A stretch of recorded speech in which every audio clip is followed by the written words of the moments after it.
Let's go. Y'all already know what time it is. Let's tap in. Let's go, Facebook.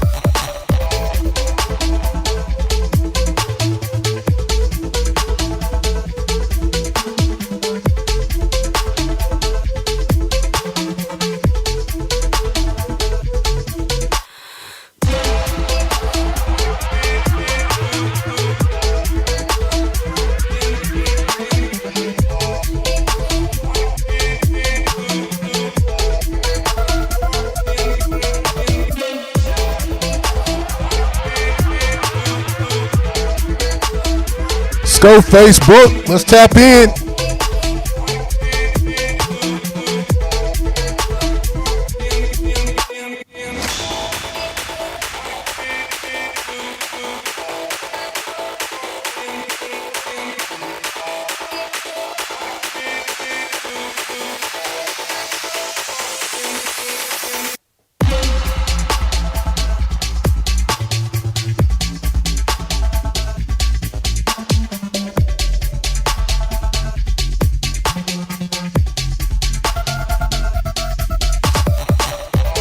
Let's go, fellas. We got some things to talk about.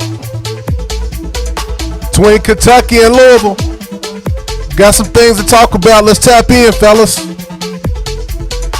Guys and gals.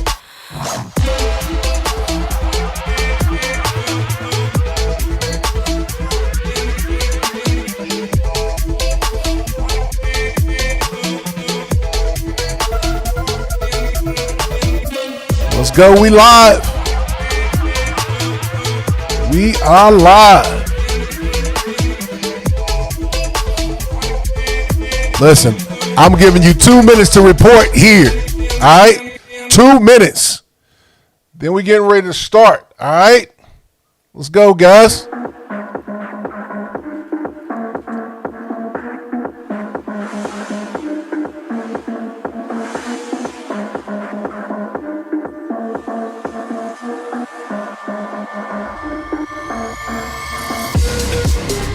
Got about a minute and a half. If you ain't here, you get ready to miss out. I need you guys to be a part of the discussion today. Got to talk about some stuff. Come on, let's tap in.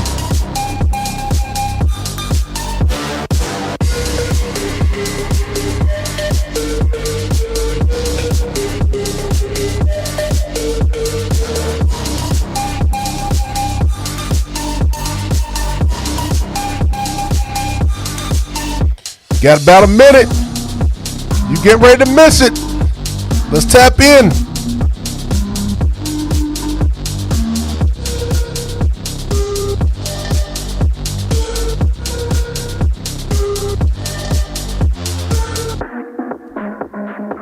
"45 seconds. 45 seconds.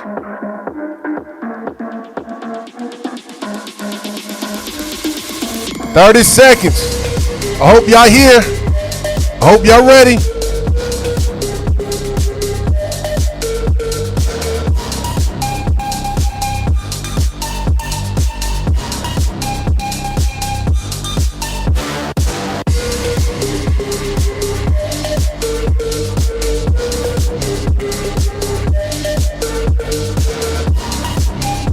Coming down to the end now.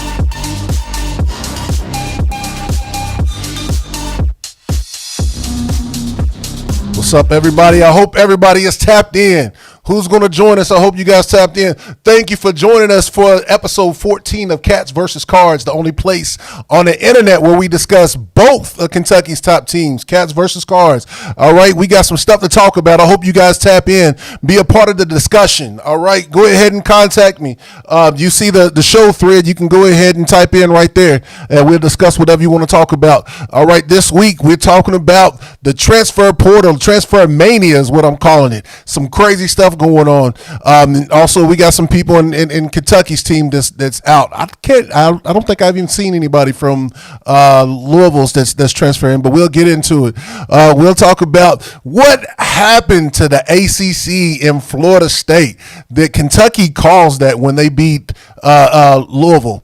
Also, let's get into Kentucky basketball. What happened? Hey, I'm a Kentucky fan, but we still got to talk about it, right? We got to be up front. So we lost to a team that we probably shouldn't have lost to, but hey, it goes like that sometimes, so we're going to get into that as well. Everybody tap in. If you're not here, we got our usual all-star cast is getting ready to join us in just a second here. All right, last thing that we'll talk about is Louisville basketball. What do we have to do to get over the hump for Louisville basketball? What is that has to happen? Yeah, I know you guys don't like KP. We know that. We get that, but we got to go a little bit beyond that. So we're going to talk all about all of that right here, right? So let's look at our panelists that we have in the top left-hand corner. Philemon Johnson. Phil, I was going to call him PJ, but he said he want to be called Phil. What's going on, Phil? What's up, man? What's up, Will? Cast by 90, y'all know what it is. Cast by 90 is always cast by 90. All right, right below him, we got the other UK fan, Dietrich, all the way from Virginia. What's going on, D? What's up, Will? Hey, 5 in a row, baby. Go Big Blue. Hey, guys, he missed last week, so he got to get that in. About Kentucky winning 5 in a row. All right, on the top right, he got something going on in his background. Perry, he with the hat on. I think he's getting ready to fly off somewhere with the headset. But what's going on, Perry? Oh, he's on a delay basis, and L1C4. Okay, turn down your mic. L1C4. All right, Rich, what's going on, man? The last but not least at the bottom right. What's happening, man? You good? I'm good. Another 10-win season, another bowl. L1C4. How can I say? L1C4. So, hey, guys, with so much going on, where do you think we should start? Oh, my fault. My bad. I'm sorry.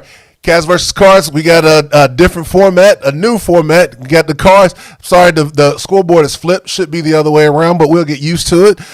Cats versus Cards. If you make a good point, you come with facts. You get the bell, which means you scored a point. If you come with some foolishness, give us alternative facts, then you failed. Nah, you don't need to get that. There you go. That's the sound effect right there. So the team that wins get the last 2 minutes. They can talk smack. They can do whatever they want to at the end. So we're gonna try not to go as long as we did last week. So hey guys, where do you think that we should start with this? There's so much that's going on. I'll tell you where we start at. Let's talk about the big news because Florida State did not make it into the playoffs after a lot of people thought that they would. What are the implications with ACC? And also, do you think that Kentucky actually caused this? I'm gonna start with you, Perry. Let's start with you. Get the clock rolling. What do you think Louisville losing to Kentucky caused this chain effect? The arrogance of the UK fan base. Y'all can tell the host is a UK fan because that shows the arrogance of the UK fan base. Why is it the arrogance? Kentucky had nothing to do with FSU. Okay. Now, if Kentucky played FSU straight up, and they're the ones that broke Jordan Travis's leg, then yeah, you're right.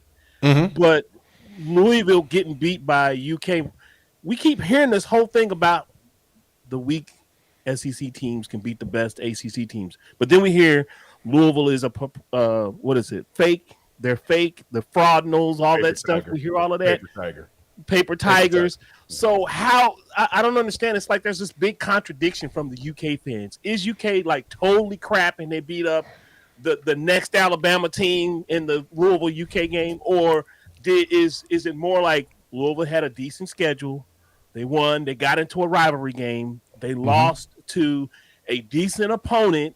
A decent. I don't hear no points. I don't hear no dings for points. Well, I was looking for a good point on some facts right there. I'm hearing a lot of opinions, which I mean that's his opinions. I can't Questions. How is this happening? Yeah. How is this? How somebody tell me how could Kentucky mess up FSU? It just makes no sense. All right. So Richard. All right. So what's your take on it? I mean, did Kentucky's beating Can I say one Louisville one last thing have before you anything to start? do with it? I say one last thing. Real quick.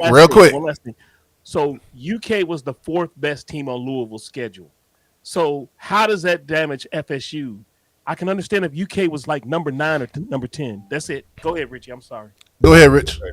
First off, you have to remember Florida State had been flirting with the top 4 in the CFP all season long when they started the CFP, the polling. So it wasn't like Florida was this grandiose team. They had already barely got in the top 4.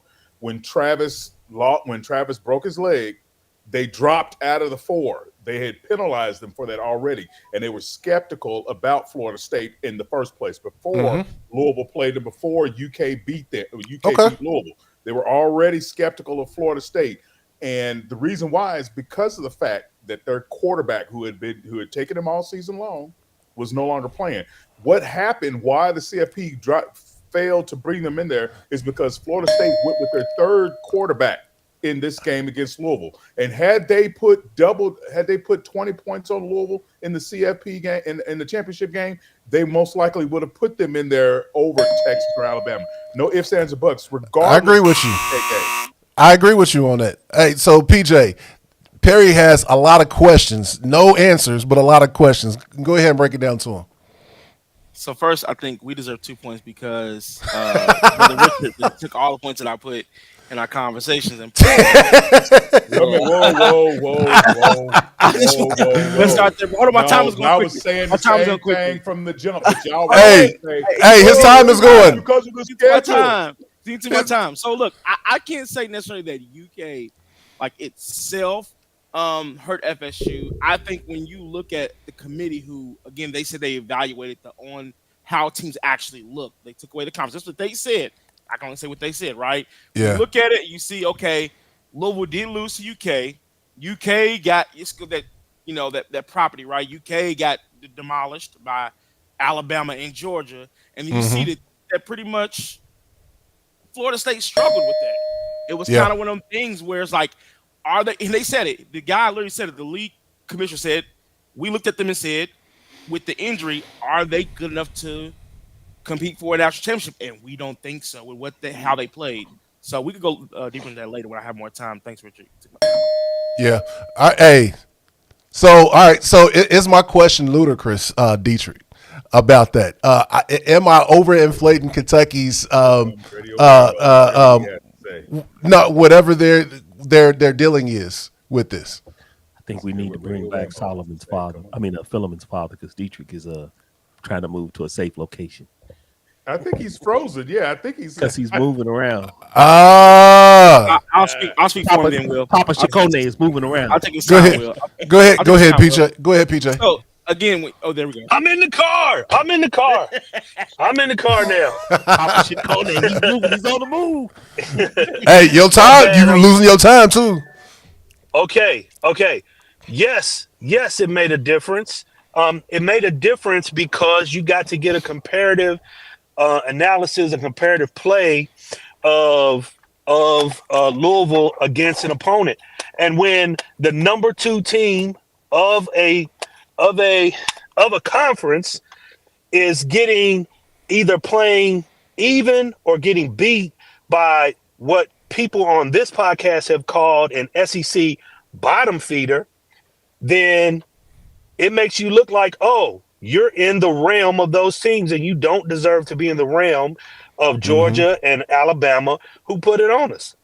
So how can you go play? How can you go and play and compete with Georgia and Alabama if you can't beat somebody that beat them by 40 or 50 points? That's my thought. Of course, it had an impact. Got you. All right, go ahead, Richard. Go ahead. Okay, first off, number one, nobody on this podcast called Kentucky a bottom feeder. We call Kentucky middle of the SEC East. We never said bottom feeder. That was reserved for Vandy and South Carolina. We said they are barely above the bottom feeder. Okay, so we gave y'all that much credit. Two, number one, you can't say it was comparative when Florida State played their third string quarterback who hadn't started a single game. He only had played a couple of plays his whole entire career in college. So it really wasn't a comparative game. And third, you could see plays where if they had Travis out there on the field, he would have made a big difference. There were some plays that third string quarterback was making that if it was a better quarterback, that would have been a touchdown or a bit of big gain in yardage when the score would have probably been bigger and better. And as far as comparative, we saw what they did against LSU. And LSU played Alabama close. We saw what they did against other teams on their schedule as far as beating them. And the problem was when they got down to the third string quarterback, what do you expect Florida State and their offense to do? We're going to play it safe so we can win this game. We know this kid ain't got no experience playing in a big-time game, so we're going to be conservative with the play calling. So it's not comparative. It's not a comparative. Hold on, I got one more thing to say on that quarterback issue. All right. I got one more thing to say on that quarterback issue. Go ahead. Go ahead, D. Kentucky lost every starting quarterback, right? Every corner's roster could not play. We put a wide receiver into the quarterback position and basically ran Wildcat for most of the year and still had success in the season. So when you are comparing a team, you can't say, our best team, it's about it. No, it was a couple of years ago. It was Lynn Bowden that was running the offense, and he was a quarterback in high school, but he is not a quarterback. Yeah. And so, but when you compare a team, you don't say what our best players on the field could be. When you compare a team, is what can they do right now? Not and what they did right now. Not if our running back, not if our linebacker, not if our cornerback was healthy. Part of a team and are they national championship caliber is depth. Can the next man step up? Florida State. That is true. That is true. You're talking. They've already established that when they brought out their third string, and they still won a championship game against a ranked opponent in a key game. This has already been established and proven. Secondly, if I may add this point. Secondly, this is not a couple I'm years gonna give you ago. the first one. This is a quarterback is a key player position. See what I'm saying? This is not a defensive lineman. This is not an offensive lineman. This is not a receiver. This is not a running back. This is your field general. And they were down to their third string. And the third string, they were still confident enough to start him, and they still won the game. It wasn't that they was confident enough; they had to. They had no choice, but still. They could have ran their running back there. They still won a game against the Louisville team that was adamant on trying to beat them. So I have to give Florida State every bit of that credit. And everywhere I read online, they're not saying that they lost the game because of strength of schedule and because of Kentucky. Only Kentucky fans are saying that. Everywhere I read online, the reason why FSU was left out is because of the fact that they lost their quarterback, and everybody thought that they would not be competitive enough without that quarterback. All right, PJ, you got go ahead. Because there's a lot of things that are just regular, that are like opinions being thrown out instead of facts. We just talking about Alabama barely beating LSU. Alabama beat LSU by 14, so it was a 5-point differential between what FSU did. You also remember that LSU. Hold on, give them the points. Wait. Can I finish my comments? Can I finish? So they did that again, and we talk about this whole. I think what you said actually proved what the committee members said. Yes, we seen them beat LSU. We all know that FSU is a good team when they're full strength. But we wanted to see this. I'm speaking as a committee to see what they look like without Travis. Right? They had 2 chances. They played against Florida. They played against Louisville. Right? 2 teams who are not as good as the rest of the field that are being considered for the playoffs. Correct. So when you go by that metric and you see, okay, against Florida, even with the second string quarterback, they struggled. They struggled. They actually was losing majority of the game. Hold on, they was losing majority of the game. The last 2 minutes of the game, they finally scored again to go up by 9. But it was a very, very close game. Now, what people have done, ACC and FSU fans have brought up the Cardale Jones theory, right? Well, they should deserve to be in the playoffs because he's a third string quarterback. But we know that we've seen them win a championship. Well, Cardale Jones, when he played for Ohio State, his first game. Wait a minute, why does he get the big screen? Because I'm proving a lot of points. Because his first game was against Wisconsin, And you know what happened? They was up 45-0 the third quarter. You know what they did? They scored 14 more points because Yep. they were proving to the playoff committee, without JT Barrett, we are still a contender. And you know what the committee said? They beat this team by I agree. 59-0 I in the conference agree. championship. I We're going to agree put them in with the playoffs. all of your Florida points, State CJ. I looked agree. horrible. All I right. agree Okay. with all your All right, points, I but wanna the say question something real quick. was, did losing to UK affect people's opinion about FSU? I know, And I that was was the addressing question. the- And the question is no. FSU All right. lost that Let me add accountability something to when their back that up, quarterback too. went down. Period. That's the only reason why they were not brought into the college football playoffs, because of the I agree. quarterback. Had nothing to do with UK, and that was what the host question was. Let me add something to Oh, that he to puts me back on the that big up. screen now. Yeah, so hey. my Let me add points. something to it to back Let it me up. get my points. The reason why FSU was left out was not because it had anything to do with Louisville losing the UK. Now, had FSU gone into that championship game against Louisville and whooped us by 20 plus points, yes, they would probably still been in there. But Hey. the reason why they were left out is because of the quarterback. All right. So go ahead. Go ahead, Perry.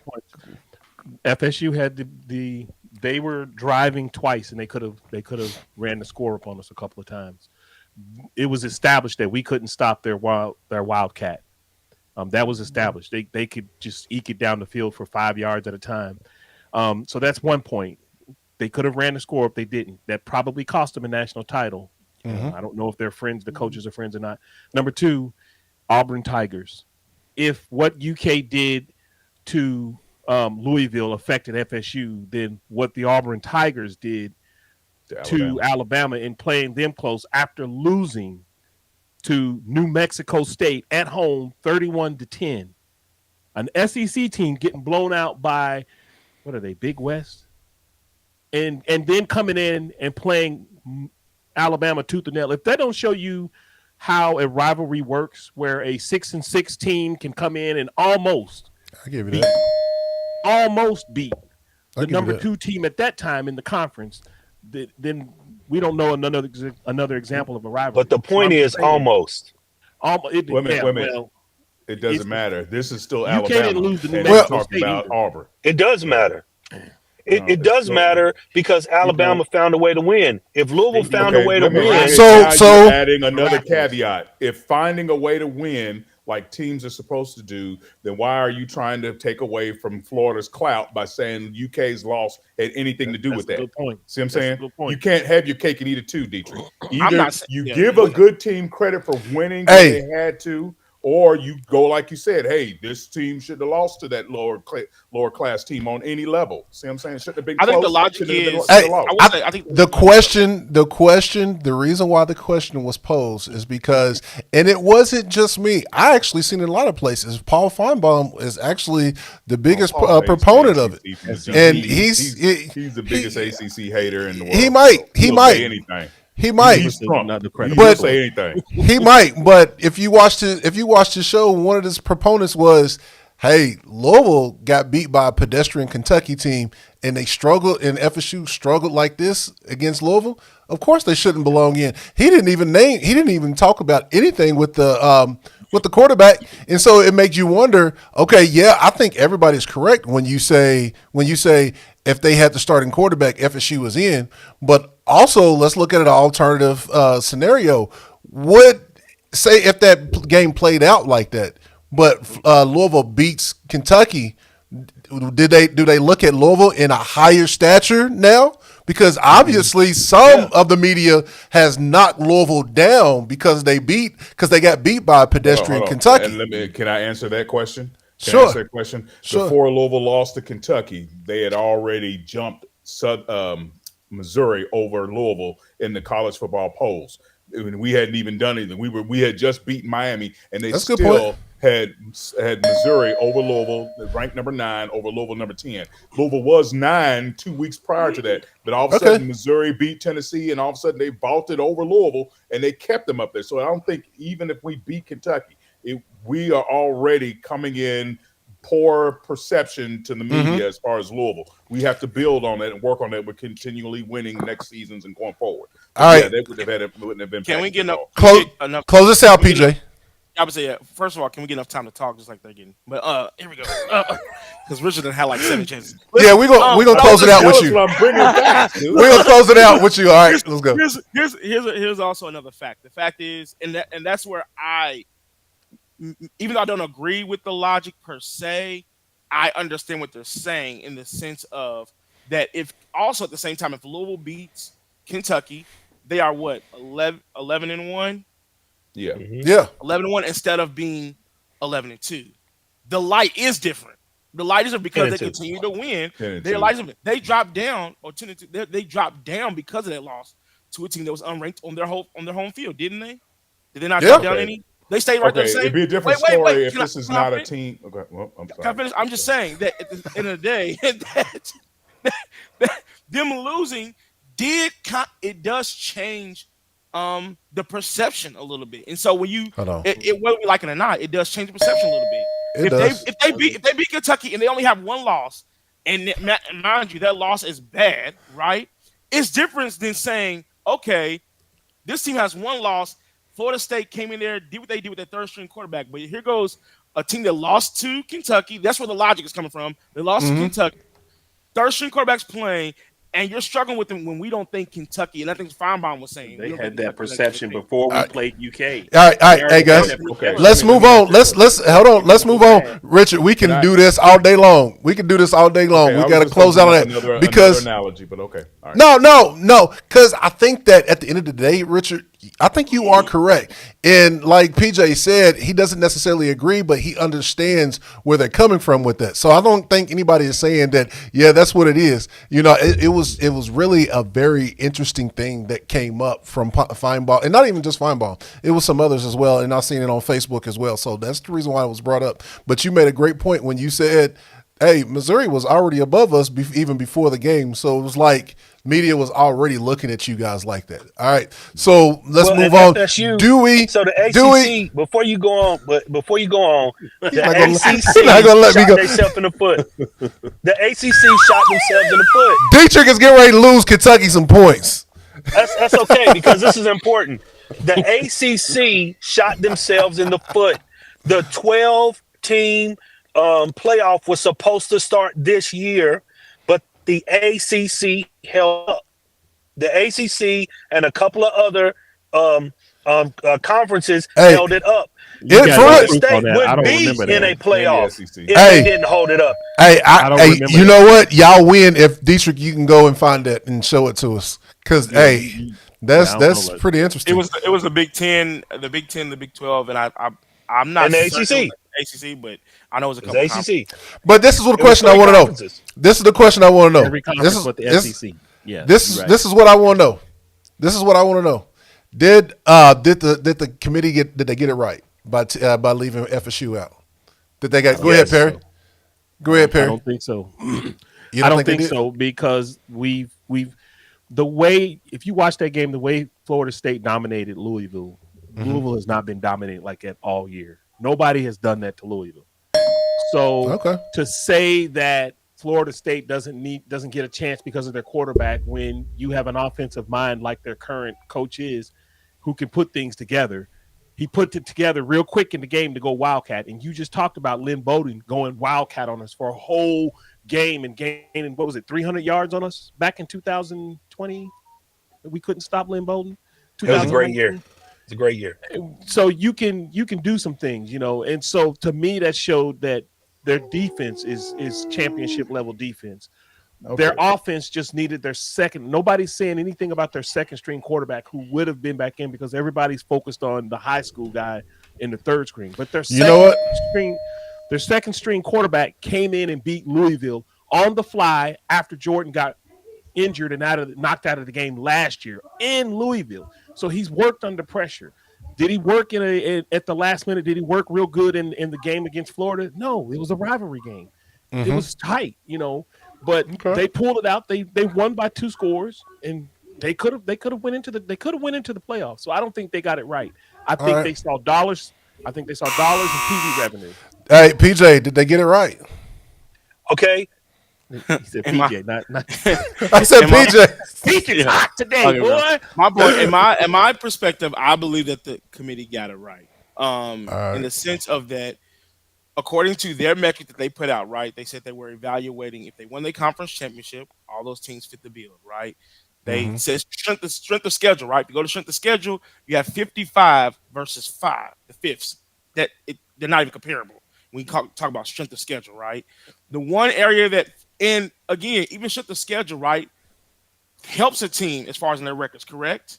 Like if I go look at Liberty, right, right now they have no losses.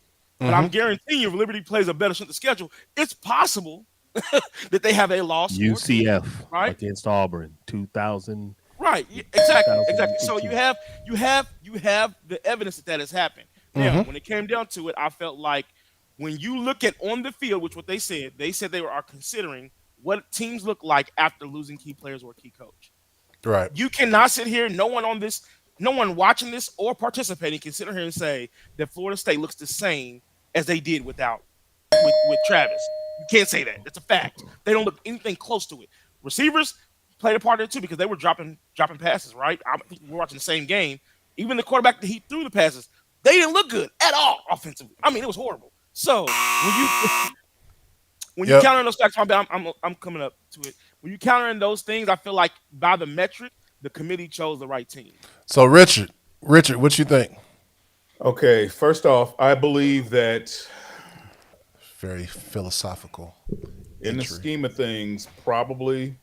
But here's the thing: had the second string quarterback played, and I forgot his name, the one who beat Louisville last year, had he played in the championship game, and had FSU beat, the margin of victory been greater, FSU would have been in automatically, and Alabama and the SEC would have been left out because of that loss to Texas. I strongly believe, I don't care what anybody says, Georgia should not have lost to Alabama. That was the biggest mistake right there for them to lose that game to Alabama. Alabama should not have lost that game to Texas. But if FSU, even, and I still believe this, had the score been 30-6, FSU would have been in, plain and simple. Because they would have seen, okay, Florida State is still dominant. Now, let me key on another point real quick, and I'll make this quick. Perry keeps saying that FSU dominated Louisville. I don't think they dominated. I think they were more physical than us. But say dominant, no. When you look at the stats, it wasn't really that dominant because we could have taken the lead late in the third quarter if it wasn't for that interception. When we blocked that punt and we were down there in the red zone and your boy threw that pick, that was the touch. That was a scoring drive that we could have taken the lead. It would have been 13-10 at that point. And no telling what goes from there. But had FSU truly dominated, like Perry keeps saying, they would have been in the CFP regardless of what string quarterback. Defensively, our quarterback was 12 of 36 passes. Hey, but all it takes is that one play because we were close throughout the whole game until it fell apart at the end of the fourth quarter. Dietrich, knock some sense in him. Dietrich, knock some sense in him. So yes, they got it right. Yes, they got it right.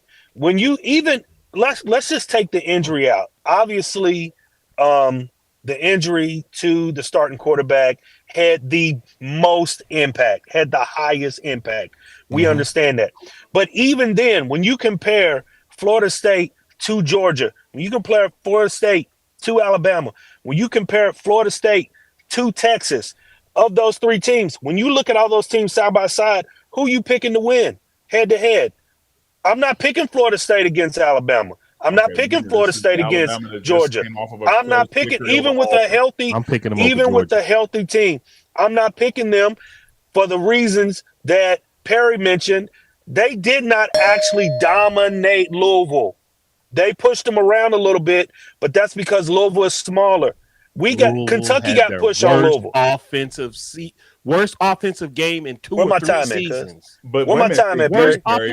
Reclaiming my time. Perry. Hold on. Reclaiming my time. Yeah. Reclaiming my time. Go ahead. No, but so I'm also thinking, what are Florida State's signature wins? I think they beat LSU, right? Okay. Right? Yep. Who else is their big win? Did they play Clemson? Clemson's a 7-5 team. No. So who's their signature team? So Clemson's 8-4. It was LSU. It was Miami. Who else did they play? North Carolina. They played North Carolina. So who their signature win is LSU? The only ranked teams. Hold on. The only ranked People teams don't that vote they for me. the only ranked teams that they beat was LSU when LSU was number 5. They beat Duke when Duke was number 16, and then they beat Louisville at number 14. That's They it. play North Carolina. Right. They They- beat So North the Carolina. Texas- North Carolina was ranked in Clemson when Clemson The was ranked. Texas Alabama game was a top 5 game at the beginning of the season. Like And They did Alabama not play. got Wait, guys. down, Wait, guys. Hold on. And Wait, guys. Alabama. Let Detroit. Wait, guys. Let Lathan finish. Wait, guys. They did not play. They did not play UNC. When we're looking at the schedule, they didn't play UNC. They opened up the season with LSU. Then they played Southern Miss. Then Boston College. Then they played Clemson. According to this, Clemson was unranked at that point. Then they played Virginia Tech. Then they played Syracuse. Then Duke. Then Wake Forest, Pitt, Miami, North Alabama, Florida. Then Louisville. yeah, who is Let me- that signature let me ask you a win? question. Can I ask a quick question? That This is something signature I win is didn't follow. LSU. Let me Yeah. ask you a quick question. Go ahead. When they played Florida, when did the quarterback go out? When did they hurt the second string quarterback? Was that early in the game or mid? It's late in the game. It was Late late. It was like game? late Okay. third, Okay. Yeah. Okay. All right. I'm just. and it was a close game up until then. You know, I think we also and gotta- then Did it pulled they away. play at Florida or did they play at Florida State? Where It was that? at Florida. It was at Florida. At Florida. Okay. But Where was I that think at? we also have Was that in the Death Valley also? Was that at Death Valley? Huh, I'm just saying. no, it was at Florida State. Is So that my Florida only State? point is Florida State really doesn't have a signature win, regardless of losing that quarterback. LSU. Yes, they had to dominate Louisville in order to give a signature win, and the LSU. tarnish of not playing a one-loss Louisville tarnished that win. They needed another No, signature win to dude. boost their resume. Now, LSU. I would say this: LSU the Louisville. had They nothing beat to do LSU with it. by 3 touchdowns. How you beat somebody by 3 touchdowns, and they are the 4th best team in the ACC. I mean the SEC. 45. Yeah, it was 45-24. It was 45-24 That's all against you need, LSU. should be. So that was at the beginning of the season. But here's the killer. Here's the killer. Their strength of schedule. Their strength of schedule was what? We just looked at this. It was 105. So I mean, you come with one signature win. Yeah, great win. But You all right up here, PJ? You look like you done tasted some bad meat or something. go ahead, PJ. Texas signature win is hold on. Alabama. Hold on, wait. I mean, yeah. 105 is crazy because I was showing the records of the teams that they played, and you was right. I think that's a really good argument. Is the fact that I give LSU. I think LSU, no matter what anybody says, that is a signature win for sure, 100% signature win.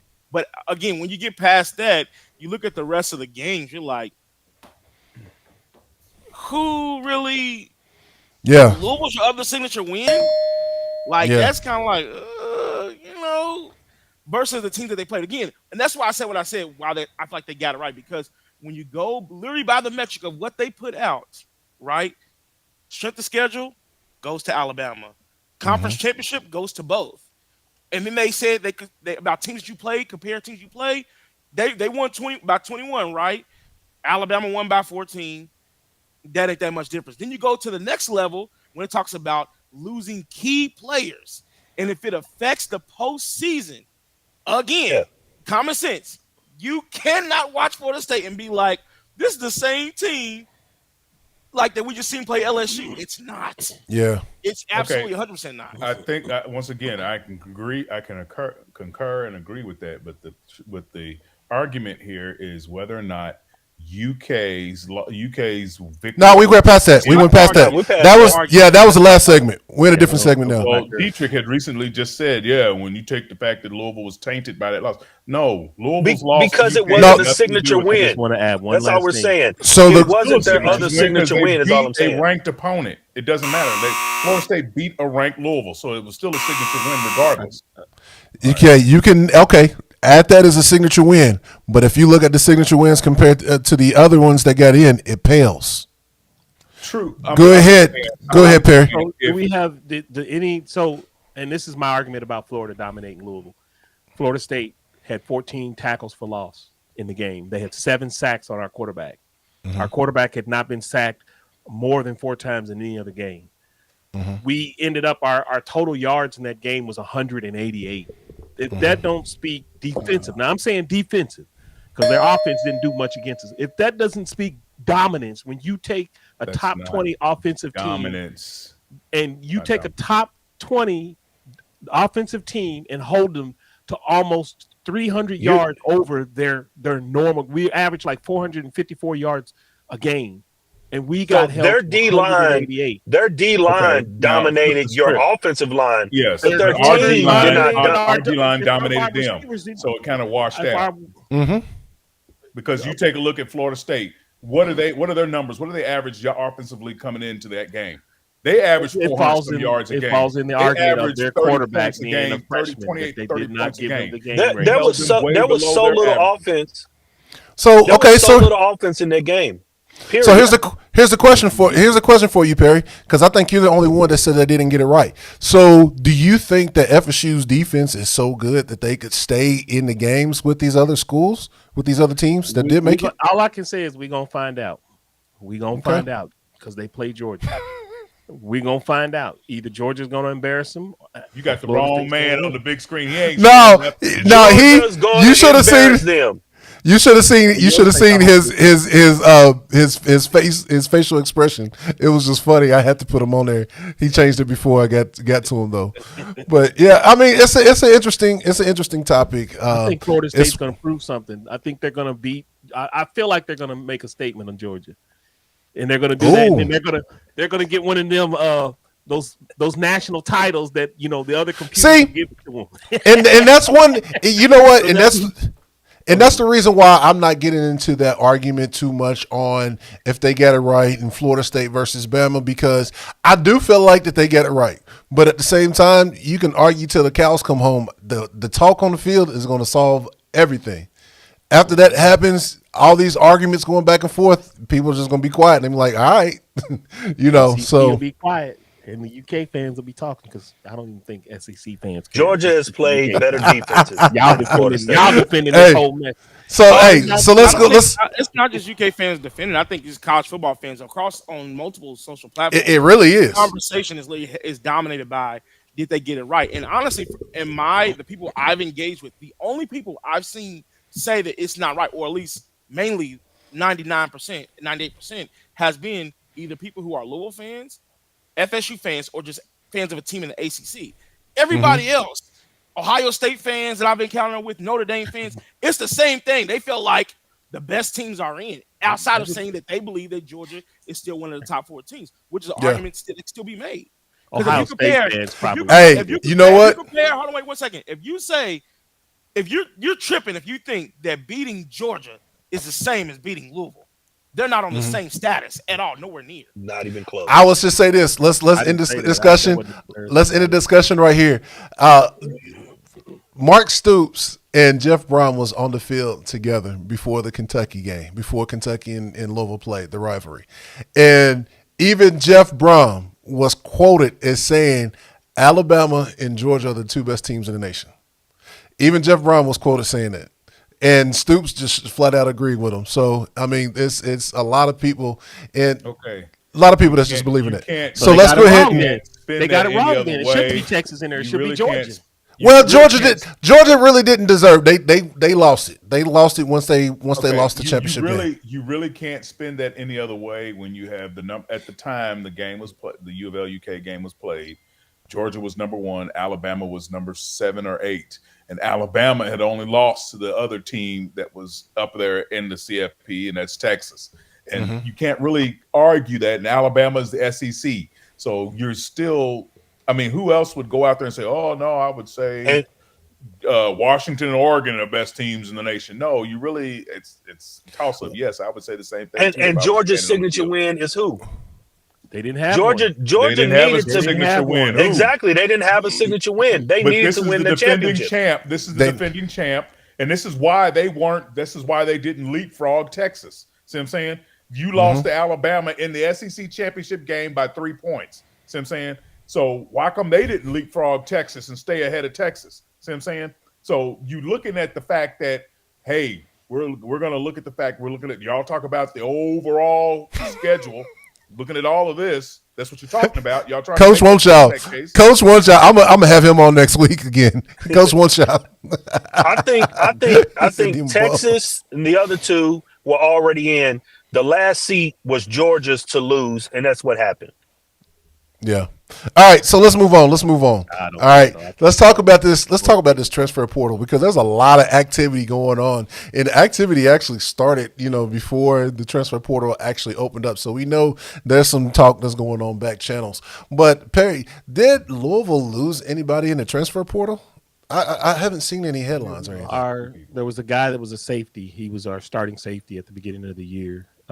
He just entered the transfer portal, but if you watch the games, even against Florida State, he's been a weird guy to watch. And he's actually a legacy guy, Josh Meekins. He's in.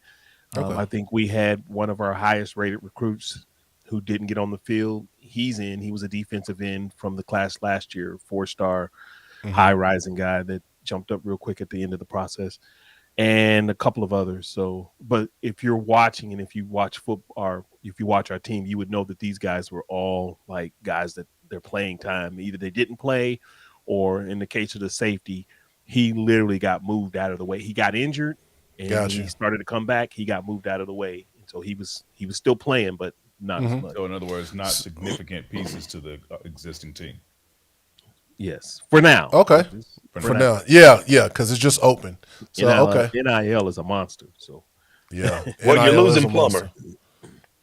Yeah, I think they want to lose Plummer. He's gone. That's not allowed. DJ, I think they want to lose him. That's not allowed. Yeah. That ain't a loss, that's a win. So is there any so is there any rumors to replace Plummer? Like I think you said somebody from Texas Tech. Is that what it looks like, or Tyler Shaw? He visited today. Okay. He got off the plane last night. He visited today, and there's some other quarterbacks that they're interested in. So, there's a lot of good chatter around Shaw, who's a 6'5", started for Oregon, did some good things at Oregon, started for Texas Tech, got injured a couple of times, transferred to Texas Tech, played a couple of years at Texas Tech, did really good this year. He's a mobile quarterback, 6'5". He ain't the statue that Plummer is. So he's got. Do you know what was his injury? Do you know? Broke both of his shoulders. I think they said he broke his. Yeah, on 2 different occasions broke his shoulders, and then I think they said a leg, ankle or something like that. Something I can't remember the other. Gotcha. So Richard, in this transfer portal, since you guys are going after it hard, definitely for a quarterback, what other holes do you think that you guys need to plug in? Or if it's not holes that you need to plug in, where do you need to get better at? Offensive line. We done seen now what we need to do to get to beat Florida State, Clemson in the ACC championship. I think our offensive line did pretty good throughout the season, but it was just a lot of beef on the defensive end of the ball when it came to teams like Florida State. And once again, I have to go back to they held us to 188 yards, but we held them to 230 yards. So it's who's dominating who. It kind of washed out. I think our defense is fine. We probably need to get some people in back there in the secondary. The safety that's leaving, he wasn't getting playing time, but that was really our weak point back there was the secondary anyways. So we probably fill some holes in the offense or get some depth on the offensive line, because that was the other thing with attrition. Them guys, I still got to take my hat off, clap my hand to Louisville for the fact that they just didn't get it going there and roll over. They fought, and they're up until the end of the third quarter. They had an opportunity to come back and win and take the lead in that game. So I commend Jeff Brom for preparing Louisville in the way that they did. They were scrappy, definitely. Get smacked a couple times and get back up and still fight. So, but to answer your question, I think we fill some holes in the offense, beef up the offensive line, fill out that secondary. I think that's what we need to look for in the portal. Get a quarterback. Yeah. So Perry, quarterback first off, but yeah. So Perry, beyond the quarterback, what else does it look like that you guys are going after? I mean, is there any rumors? Anybody else? Running backs, wide receivers, defensive linemen. I mean, Jeff. I think from what I've read, he's going to get somebody at every position. They're looking for people in every position. So our freshman class is very small. It's not that big. So he's going to build again through the portal. Is it Exactly. We're looking at multi-year guys or 1 year guys? I don't know. Probably both. Both. Because I think Heron, he only had the 1 year, right? Yes, he was a grad trans. Got you. All right. So Louisville, Kentucky. Louisville. I was going to call you guys the Wildcats. You should be the Wildcats after we beat y'all like that. But anyway, finished 15th in the nation. 15th in the nation in the AP poll, 16th in the nation in the coaches poll. Had a great season. We'll go ahead and give it up to them. They're getting ready to go to the bowl and face USC. Out of all people, USC. What do you guys think is going to happen right there? We're A gonna lot lose of that game. points. Their quarterback is gone. He said he's. Is he playing this game at all? No, he's not playing in this game. Got you. You may luck out again. Yeah, They ain't got no Louisville defense, always so luck that might out. be- They ain't got no defense, so that might be. I take it back. We might win that game. All right, let's switch gears. Let's talk about some Kentucky. We talked about Louisville. We spent 50 minutes on Louisville football, guys. Y'all better not say that all you want to talk is Kentucky. Kentucky get all the time. We go where the news is. Yeah, exactly. We go where the news is. All right. So let's talk about Kentucky. Let's talk. We end the year. Beating our rivals, and we're going to the Gator Bowl. We can possibly get 8 wins this year, but we got to play Clemson out of all teams. Dietrich, how do you sum up this year for Kentucky? How do you sum up this season? I think this year was lackluster. It's not a failure, but it is a bit of a disappointment. I mean, you can't look at 7 wins, possibly 8 wins, and go, "Oh, this was a failed season." But you look at a couple of games and go, "Man, if we just did X, Y, and Z, we're sitting at 9 wins, easy." In just a couple of games. So you're disappointed, but you're still proud of where we're at. And I remember years ago, before we had Stoops, or when Stoops was coming in, we said, "Man, we wish we could get this program to where we're at least winning 7, 8 games a year consistently, and then jumping up to that second or first place in the East." Yep. And that's where we are. So we're happy that that's our baseline now. 7 wins in a season, that's our baseline. So I'm It's sort of a loser mentality. Hey, I'm happy that this. You can laugh if you want, but listen. Hey man, hey, hold up, man. Hey, We're happy that 75 is our baseline. We're happy about no, I'm happy. I got dizzy on that. I got dizzy on that. 7 and 5. So wait a Tyrone, minute, we need what you, real brother. Kentucky fan that used to watch Curry, that used to watch Brooks, that used to watch Joker, is not sitting here going, "Hey, if our worst year is 7 and 5, I'll take that," because our worst years used to be three wins. Our worst years used to be 2 wins. You That know was what our though? low point. That Our was low point is 7. Y'all had two seasons where y'all were Those were Hold inherited on. teams. Hold on, Those hold are on, inherited teams. hold on, Richard. Let me make this point. I'm gonna stop this clock. I'm gonna make this point. It is interesting because Dietrich, you say some good stuff in there, because it's interesting that when you start talking to people about this, it's the younger people that are like, "Nah, we got to do better." But it's the older people that suffered through Kerry, and they got vivid memories of that. They're like, See, "Nah, I love this." Y'all talking to somebody who watched my cousin, who I love, getting towed up by Florida. Okay, Yeah. I'm watching Keo Sanford returning kicks and punts, getting 8 up, wishing we didn't have to play Florida every year. I agree with you on it. Hey, so Phil, Them guys used to beg to come out of the game. They were crying on the way to the sideline. So Phil, how would you summarize this season, man, for Kentucky? For me, I think I would summarize it as sort of a failure. I think the aim was higher, and we had major letdowns. Whether that was against South Carolina, even Mizzou. Even though Mizzou turned out to be better than what we thought, we still had a chance in that game. Had a chance against Tennessee. Get demolished by Georgia and Alabama. I felt like it with who we had and the projection of what we thought the season could be. Right. Yeah. I feel like it's sort of a failure, and I think it's Somebody said not necessarily a step forward. Then they said Right. 9 So, wins. for me, I want to talk. Thank you. Sorry, I had your chance. I think it's not. It wasn't like a major step back, but it also wasn't again like a step forward. So that's kind of how my outlook of the season is. I And the got only you. hope is that we can build on it and try to do better next year.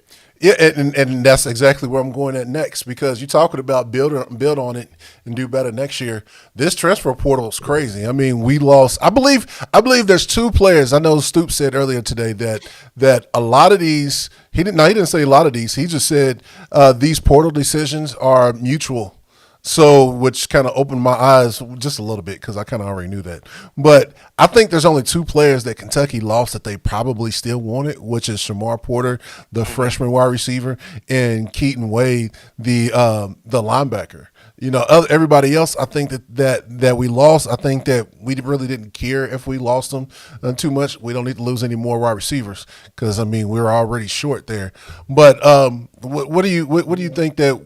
Where do we need to, besides quarterback, where do you think that we need to go on the transfer portal?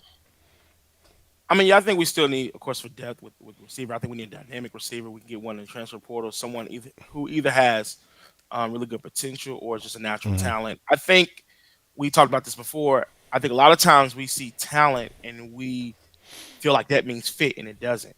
Again, Right. not saying that you just go and grab anybody. But I think the most important thing that you do in the transfer portal is get guys who fit. Right, like the quarterback may not be, this first round draft pick, but if he fits the system better, it just gonna make it work better, right? And I feel like the same way we have to change our philosophy too a little bit when it comes to some of the positions that we're recruiting. But I think a Yeah. big staple is we get Tevin and Deion Walker to come back. I think Deion's coming back, which would be huge. Yeah. Well, I'm surprised he didn't jump in the portal. Teams like Alabama and Georgia could have used him. Hey, he's got a lot of money that's being thrown at him. I know that. I heard that. I shouldn't say I know that, but I heard that. And then also I heard that Barry and Brown has a lot of money being thrown at him as well too. So if Kentucky y'all get those managed to two retain guys back, him, y'all did a good job. yeah. So Dietrich, how do you see this Kentucky team take the next step? What do they need to add? What do they need to do? Well, I mean, obviously quarterback. Another 7 and 5 years. Obviously, I think our receivers, like Richard Stoops. Phil said, getting what you laughing at? I'm positive about my team, and I'm not. And we beat our rivals in they stadium. That's what And they I'm, need to do. y'all want That's me to what be they sad? need to do. They Ain't need to no way. produce another 75-year. Hey, That's all y'all need to do. hold on. Let's stay on track. No, What? I think they need to tune the offense to get our talented receivers the ball in space.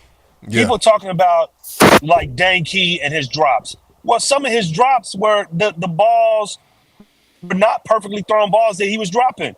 He was having to adjust. And, we talked about it before. The throwing style of Leary could have just messed with some of our receivers because it wasn't one guy doing it. It was multiple guys. So I think we get a guy with a little more touch and can take some pressure off by using his feet. I want a dual threat quarterback at Kentucky, a real one. Wilson was the closest thing we had. But I want a real dual threat quarterback. I think that'll do it. I like what we're doing. Oh, we got to rebuild the big blue wall. The big blue wall has got to become the big blue wall again. Right now we got one of them walls. We got a knee wall. We don't have a real wall. They did okay. They did their best.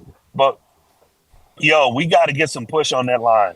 It's all about the offensive line for me when we talk about offense. Yeah.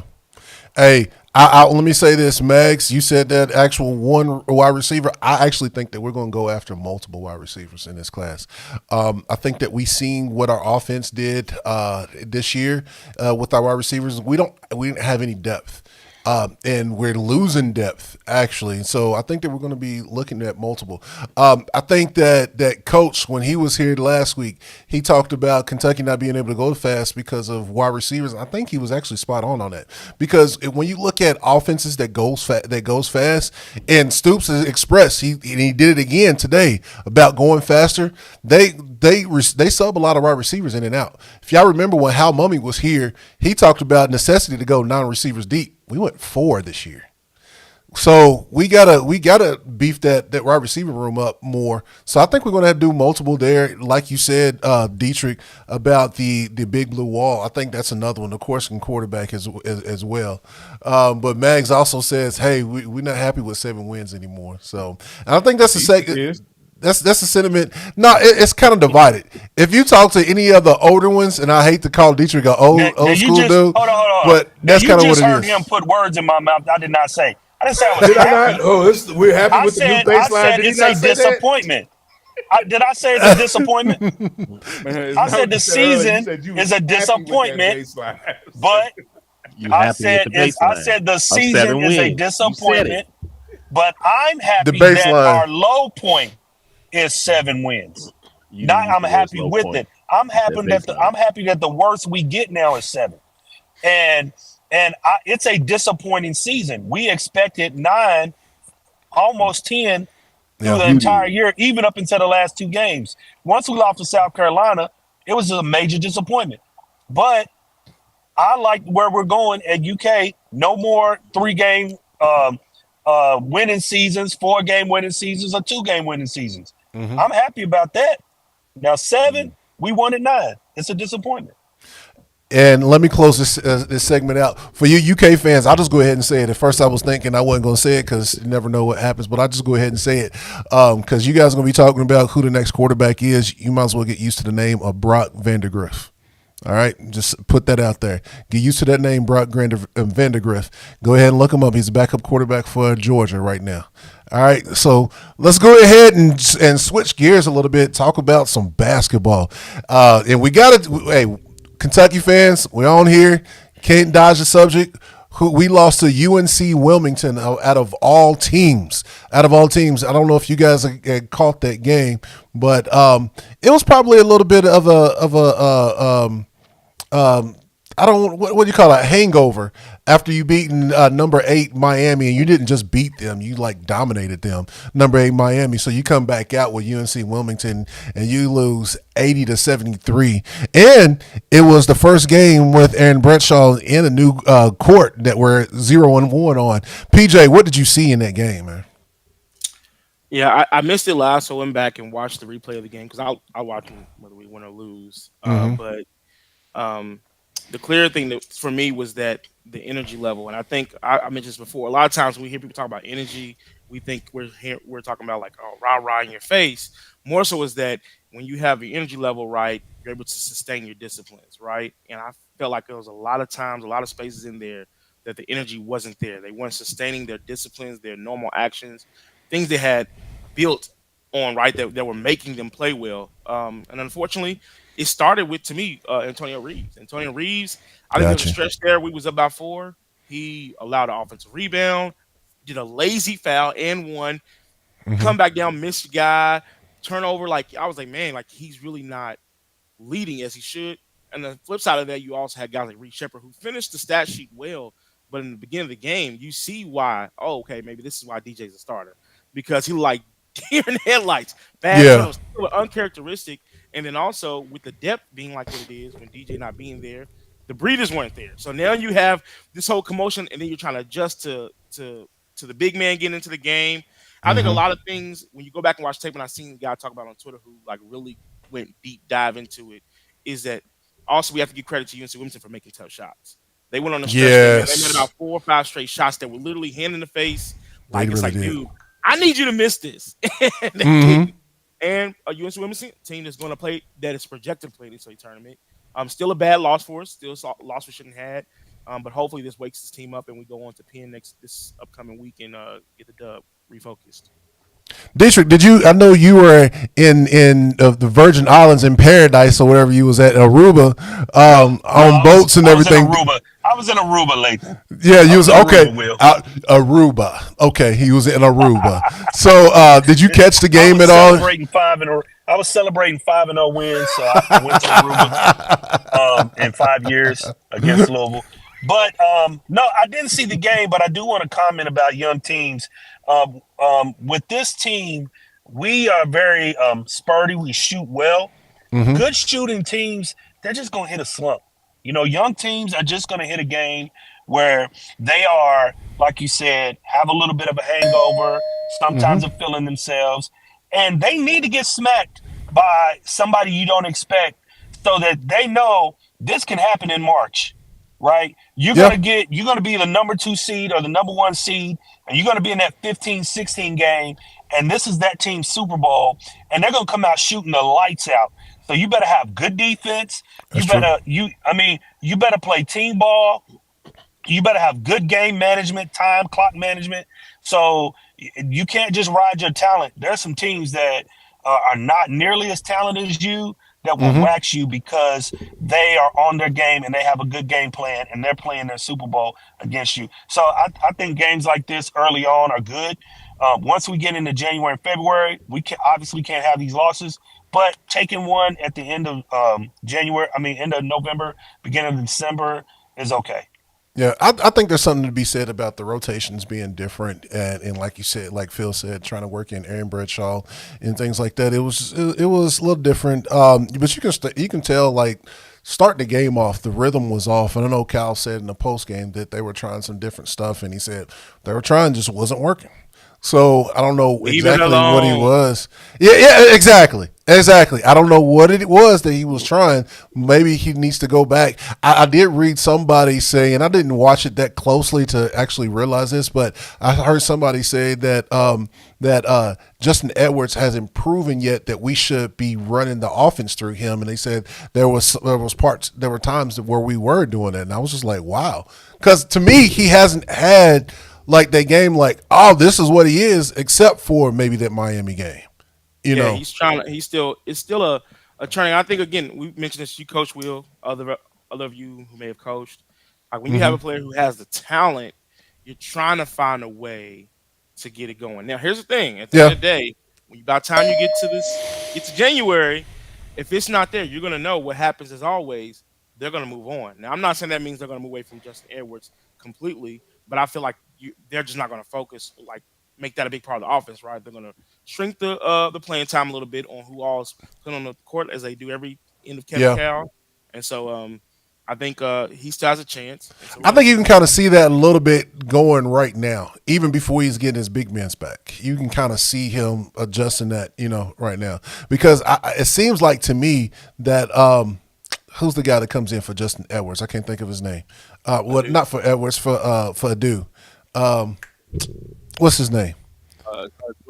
Jordan Burks. Yeah. It seems like that his playing time is going a little bit down. Yeah. So it's kind of gradually happened now if you're really paying attention.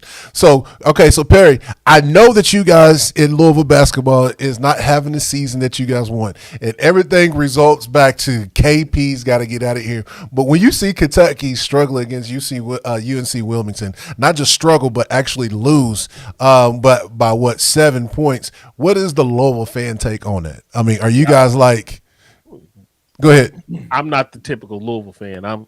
Y'all were down by 14 at one point, and I'm just like, well, it's a young team. If you don't have a solid background with, juniors and seniors, to lead the way, you're going to struggle in games like this. Mm-hmm. And there's going to be some adjustments that have to be made. Somebody said it's their Super Bowl. I'm looking up, and Arkansas got beat by a mid-major team at home, the third game of the season. I mean, this type of stuff happens. That's true. I could really – at this point, because of what's going on with my team, I really don't care. See, I'm glad you said that, because that's something that I got to bring up. Somebody show Coach KP this at Louisville. I need y'all to do something, because it's going to be hard once football's gone to do a podcast about Louisville and Kentucky when the two Louisville fans just like, KP's got to leave. I got to have more than that. No, Coach, I got come on. Hey, they're gonna be like the Louisville ping pong team is top 5. Why ain't we talking soccer? Like, who cares? We support talking all our about sports. the women's basketball team. We support all our sports. We'll be talking about Jeff Walls. We'll be talking about how man. Volleyball team is moving. How they beat Ole Miss last week in basketball. We'll be doing that because like I said, I got some positive stuff. Well, got you some asked the positive question, stuff what with does Louisville basketball. think about UK losing the UNC? Yeah, go ahead, Richard. Yeah. Number one, from this fan's perspective, I don't give a rat what UK's doing. I don't follow UK like that. I give it I'm a to you. U of L fan. I'm not all up in their business. They not on my mind. I'm not waking up on Sunday morning thinking about is UK. Why is UK doing this? Why UK doing that? I'm not causing arguments about UK. I I'm know some concerned Louisville about fans that Louisville are. and Louisville athletics. See what I'm saying? I know some Louisville fans are. So you. No Louisville fan got up Sunday and said, "Is Louisville a fraud just because they was listening to?" No, we So wasn't do for you? real. You don't have Learn any about what glee in goes your on eye. in Lexington. Do you We not have all any up in envy in y'all your world. Y'all eye? up in our world. Y'all coming to our I'll games be honest. talking about, hey, y'all wearing UK gear at a Louisville game and got nothing to concern with y'all. That's y'all. Now, Go on, man.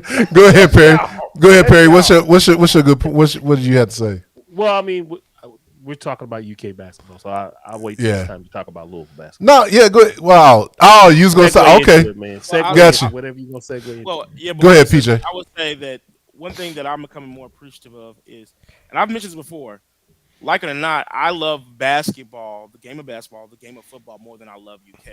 Love UK, been a big fan all my life, but I love those games better. So as far as a college basketball fan, what I have enjoyed is the parity of the game. You look across the league, not just SEC, ACC, any of those leagues, just around the country. You have 12 ranked teams who lost against non-ranked teams, right? Across the country, the parity has changed. It was a Yeah. time where there was no social media. Coaches actually had to go out there and do work. Mm-hmm. And I'm not saying they don't do any work, but they had to go out and find guys, right? And it would make you go to a game down the street on a Wednesday night and see somebody like, hold on, who is this kid?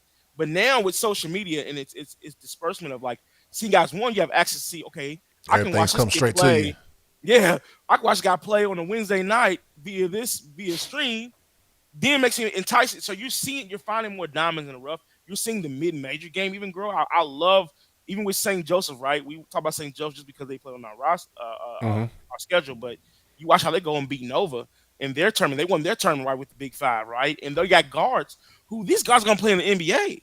They got just as good of shots as some of the Power Five teams you have walking around. They have about three of those guys. Mm-hmm. You know what I'm saying? Even Wilmington, they have a guy that was making Northwestern shots on like Justin that, yeah. Edwards, who can really play, man. Yeah. Be league. They consider him be See? a league guy. So And with that, I think that there's a type of team that Kentucky struggles with. I mean, besides Kansas, but you look at UNC Wilmington, and then you look at who else? Who else was it that we barely beat them? St. Joseph. St. Joseph. They're fast. We're not beating them off the dribble at will like that, and they can shoot. I wouldn't say I think we beat the guys off the dribble. I think defensively what you're seeing is guys are having to engage in a different type of defense than what they're accustomed to. At a time, Justin Edwards are matching with guys that are more likely he's more athletic than, he's longer than, he's going to get the blocks, he's going to get the steals. Now you're going to be playing on the wing at this level against guys who have potential to make the NBA, right?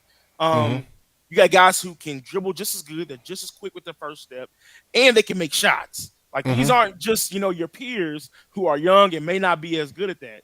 So I think against St. Joseph, we played against a team that could do that. You play against UNC Wilmington, who they were hot too. Like they got blown out the other week because it was 6-30. Right? But they come here and they shoot lights out. So like it's just one of those gambles that you have to do prepare yourself for the NCAA tournament as Dietrich said, that it's like one of those games where you have to be like, this is one of them games that's the first game of the tournament. Team comes in that shoots the ball, that shoots 33s. You're going to have to stop. Cal pointed out the key points was with Reed and with Edwards. There were times that they were coming down in straight line drives they couldn't stop. He said that's the last thing that shouldn't happen. That shouldn't happen. Yeah, is you not being able to stop a straight line drive. Well, and I can tell you why the Louisville fans are not interested in Kentucky basketball. Take a point. They've already written off the game. Take a point. They've already written off the went game. over this. Because if the game was going to be competitive, they will be concerned about what Kentucky's doing. Hey. They already know it's going to be a blowout. They already know Kentucky is going to get up in that, and they're like, we are in denial. I don't. They can't wait for baseball season. Here he comes, Radio Rambo. Hey, man. Can't wait for baseball season. No. Hey, I'll tell you Only this. reason I'll why tell you we this. talk about Kentucky now is because we on this podcast. I'll But any given day, we don't give a hoot about Kentucky and what they do. We don't give We a got hoot. our own success. If you over here. knew Louisville was going to be competitive in that game, you would at least do a little checkout of what Kentucky's doing. Now, what he would have done, Dietrich, is when I said you want to go to the game, he would have said yeah. Instead, he ignored me, kept walking. Wait a minute. I was going to the game, UofL UK game, regardless. I even told you I'll go to UofL UK football game next year. No, I said the basketball game. Go on. I ain't going to Corrupt Arena to see y'all cheat us. I'll go to Kroger. It ain't even that Corrupt Arena. Children there. It's not even that. Children there. Exactly. Took a picture with scratched the mascot and everything. Yeah, but I'm just saying. Next year. Yeah, it's at Louisville this year, but I even asked and he gave me no answer. But Dietrich, when you said that, I was actually thinking that because we got 3 games to play, and then it's rivalry time. Was that December the 21st, I believe? So We'll check y'all out at that point. Christmas. See where we are at that point. It's But coming I'm up. not watching UK games unless I got to for this podcast. I'm not studying UK. You see this? This So- is who I'm concerned about. Everything I'm worried about is right here. I'm You- worried about this. Louisville, Kentucky. That's right. Louisville, Kentucky. Louisville, Kentucky. Right. Okay. All right. Well, since you're only concerned about Louisville, come on, tell me some positives about Louisville. I know you guys lost to Virginia Tech. What was it, 75-68? But give me some positives about Louisville. What do you guys I'm gonna need give you some to positives. make that next jump to get over the hump, man? All right. Well, I'm gonna give first you some off, positive. Now, okay, let's start with Richard. Go ahead. one of the positives right now is the fact that we are 4-4 at this time. You know, we won just as many games we had last year. And absolutely not win. Give it up for Louisville. Yes. Another positive is we're not getting blowed out by 20 and 30-point beatdowns. Look at them. But right now, we're not getting beat down. We're losing, but we're not losing bad. You know what I'm saying? I got to give you a couple points. Basketball. All right, so he came with some positives. There you go. Instead of KP got to go. Let's see what Tyrone says. Does Louisville still get to stay free at the Holiday Inn since they go to the Hotel Bowl? What's the name of the bowl y'all going to? Holiday Bowl. Come on now. It's the Holiday Bowl. There he goes. See what I'm saying? You know, y'all. So actually, the Holiday Y'all not Bowl. going to the Music City Bowl this year, like y'all always do. So- Y'all not doing that again. Actually, the Holiday Bowl pays out more money than the Gator Bowl by $1 million. It seems like it should be. Payout. Yeah, it It seems has like a it bigger should be. payout. It's in San Diego, Y'all so I mean, I wish I could go. anyway. All right, so let's switch back to basketball. So Perry, give me your positives. Let me So see I your watched the positives. highlights. I watched the highlights of the game, and then I look at what happened last year. So last year we played Virginia Tech at Virginia Tech, and we got beat by 17. We were probably down by more. This year, you can see that the team is fighting. Like I said, I watched the highlight clip. I got to watch the whole game. We led the game several times. We started the game out hitting shots and moving. We led at the half by 1 point. You know, and that's after they did a little comeback, and then they led a good portion of the second half, but not by much. And we came back, took the lead. Last 3 minutes of the game, it just you see the youth show up. You know, missed shots. You see Tyler Johnson growing as a point guard. So I mean, I don't think UK is going to blow us out. I think it's I don't think it's going to be an embarrassment. It's not going to be 40 or 50 points. I think it's going to be something like 10, 15, something like that. I don't. Well, if y'all Take his point away. Take his point. Take his point. Y'all gave UNC Wilmington a chance. There's always a possibility. Take him. I mean, it's going to be. It's not going to be in Rupp Arena. It's not going to be in Rupp Arena. You know, I don't know who the officials are going to be. I think in basketball, there's no conference officials. They're all around. Okay. But I mean, I know I act the way I act because I know UK is going to win. But they don't keep me like I watch every now and then. Like I watch some of the game against Miami, and Hey, UK he came out he admitted against Miami. it. He admitted it. I Hey, watched some of the game. I mean, know thy enemy. You know, don't just go in blindly. Know thy enemy. Know something. So I watch a little bit of. I watched some of the UNC game. I actually watched more of the Miami game than I did the UNC because I turned it. I was like, yeah, maybe they'll come back. But y'all was down by 14. Yeah, and I was like, man, their energy level looks a little weird. Like, they're not bringing it this game.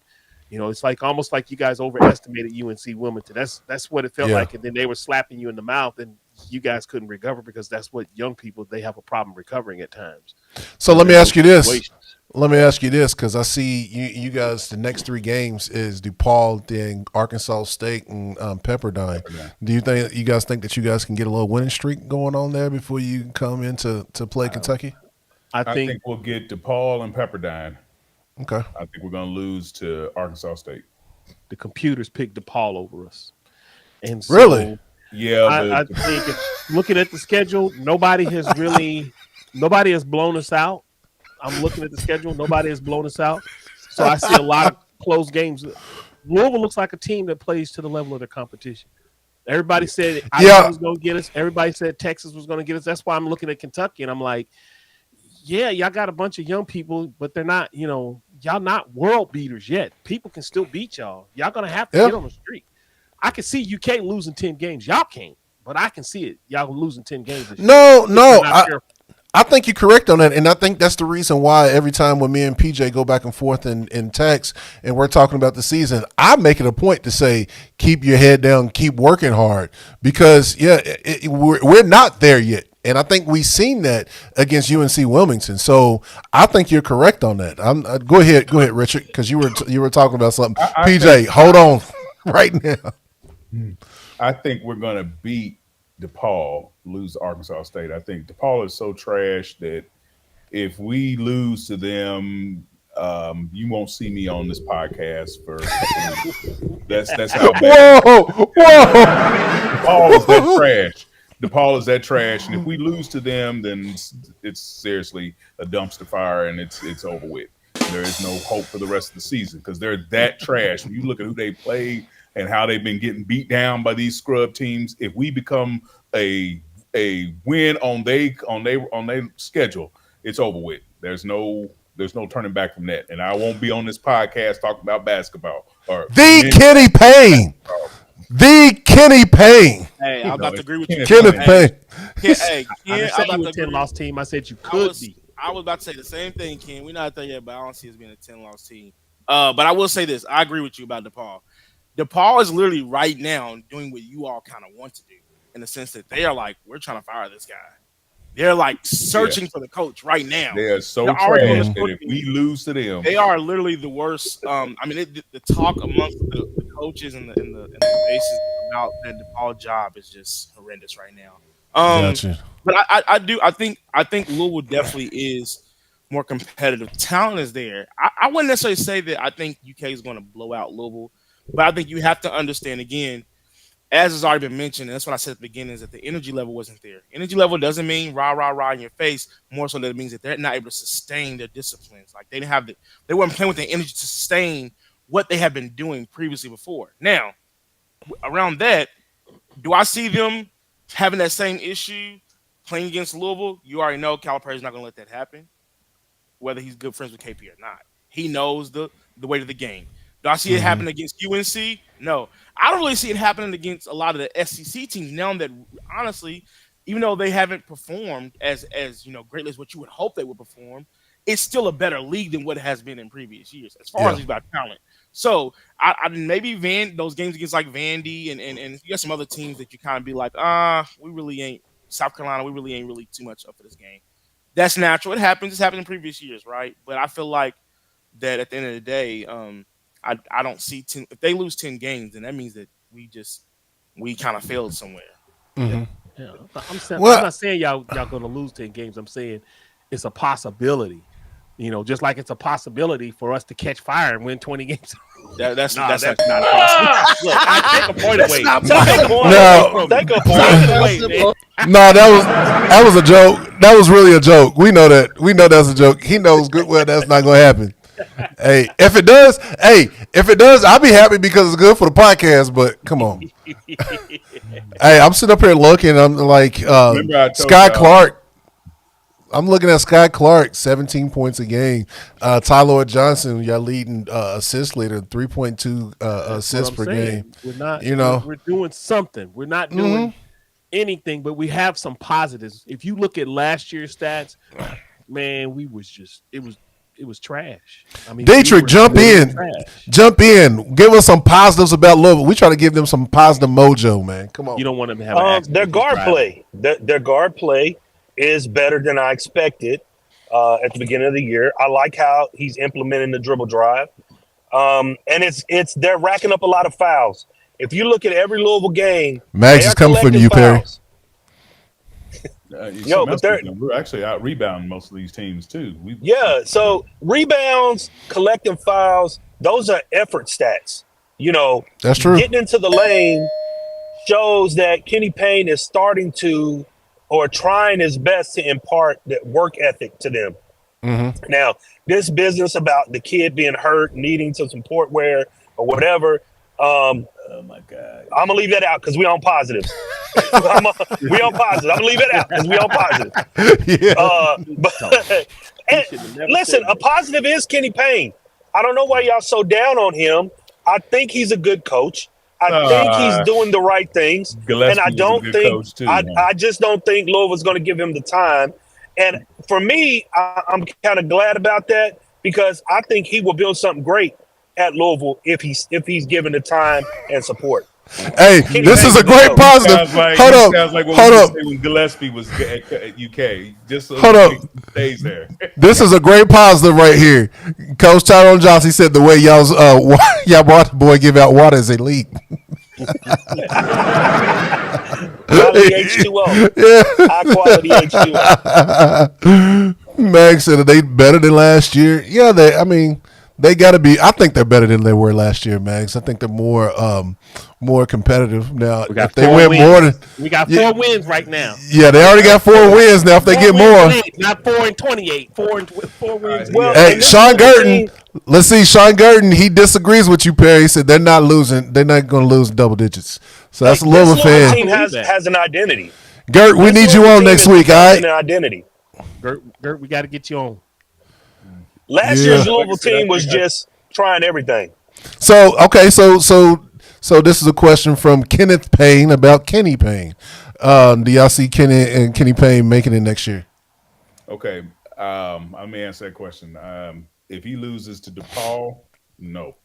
If he and I mean that. Remember at the beginning of the season, I said that he's got to win 8 games before the UK game, and it's winnable. Okay, we 4-4 now. The best if he sweeps the next 3 games, he'll be 7-4 going into the UK game, and I'll let that slide. But he should have never lost to Chattanooga. He should have never lost to Indiana the way we did. Well, I mean, I could say it was like UNC Wilmington. UNC Wilmington. He shouldn't have lost those 2 games. But if we make it to the UK game 7-4, then. And then if we win maybe 5 games in the ACC, 5 or 6 games in the ACC, he'll get the job. But we did good against Virginia Tech. That's my thing. We did good. That's what I'm saying. That's why I'm not knocking. I said we were going to lose that game. I said we were going to lose to Virginia Tech. Sean Gurton said that he's not returning next year. Here's the thing. If here's 2 things that's going to make Kenny Payne keep his job. Like I said, if he makes it to the UK game 7-4, and if he doesn't lose to UK by more than 15 points, if he makes it respectable and he wins about 5 games in the ACC, he's going to keep his job whether we want him to or not. See, that shows improvement. But if he loses to DePaul, and I don't care what y'all say, DePaul is straight trash. He loses to DePaul, and we get beat down by UK by like 30, 40 points, and he can't muster a single win against the likes of Wake Forest, Boston College. Who are these other scrubs in the ACC? Y'all not being Wake Forest. Squads. He can't get 1 win in the ACC. He's gone. So, Coach, hey, I think this is directed at Perry because you talking about one of the positives that y'all was leading second half. So he's talking about if that's your positive, that means y'all trash. Compared to last year, I don't know what levels of trash it is, but last year we wasn't leading nobody. We were giving up early in the games. So I mean, like I said, I see some positives. There's straight trash, and then there's hot garbage. You know what I'm saying? Hot Sean said at the bottom. We was straight trash. We was straight trash this year.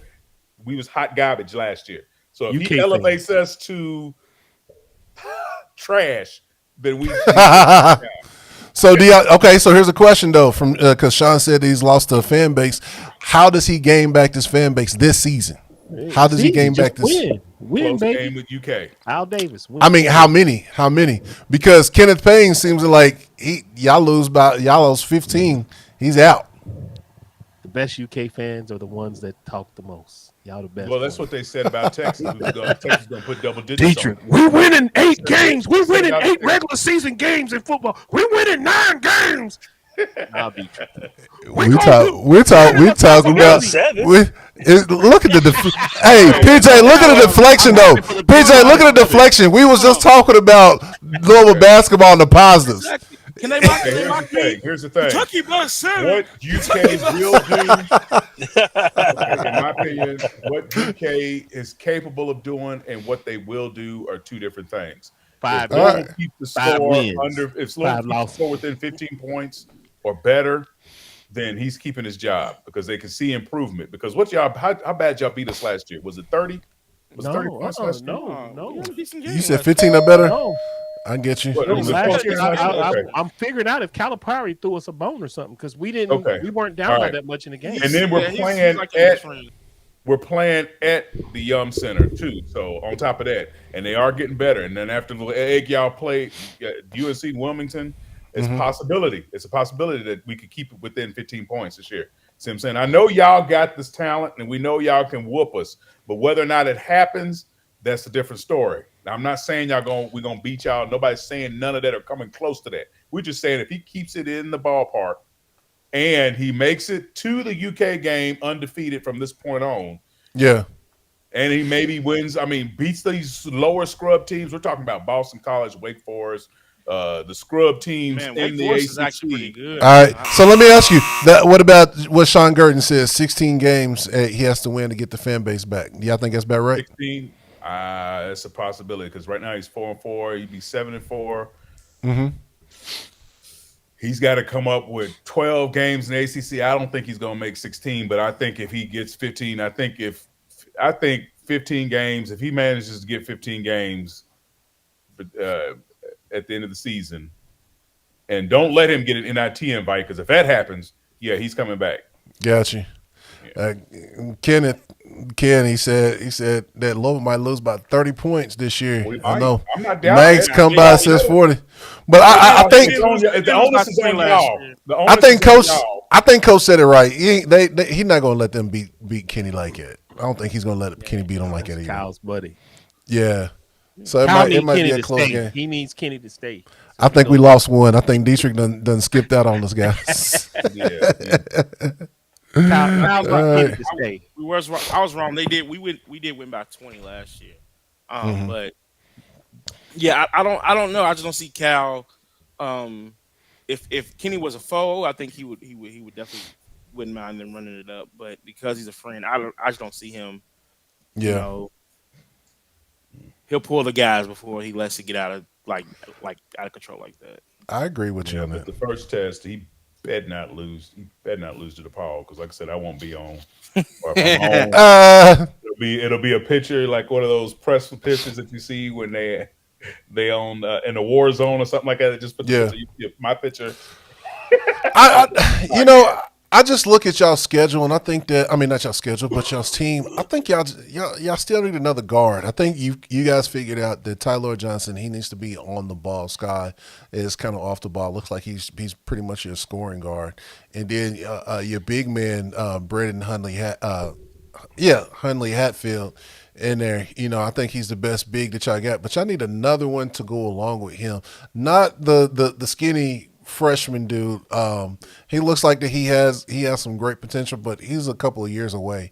I think y'all need another one of those. Y'all need another guard. It seems like, or maybe what's the dude at center? What's his name? 7-footer. Evans. Oh, Evans. Yeah. 7-footer. Yeah. Dennis Evans. I think he's a couple years away. away. Oh, so he's a freshman, so yeah, definitely. He barely lanky, He just started playing basketball a couple of years ago, so he still has. With the same thing. Yeah. With Nick Richards, right? Nick Richards only started playing basketball a couple of years prior to getting to the UK, and at first people was kind of like, I don't even understand why he's here. By the time he left, you like, man, I wish he actually would have came back because he had another year left because he turned it up.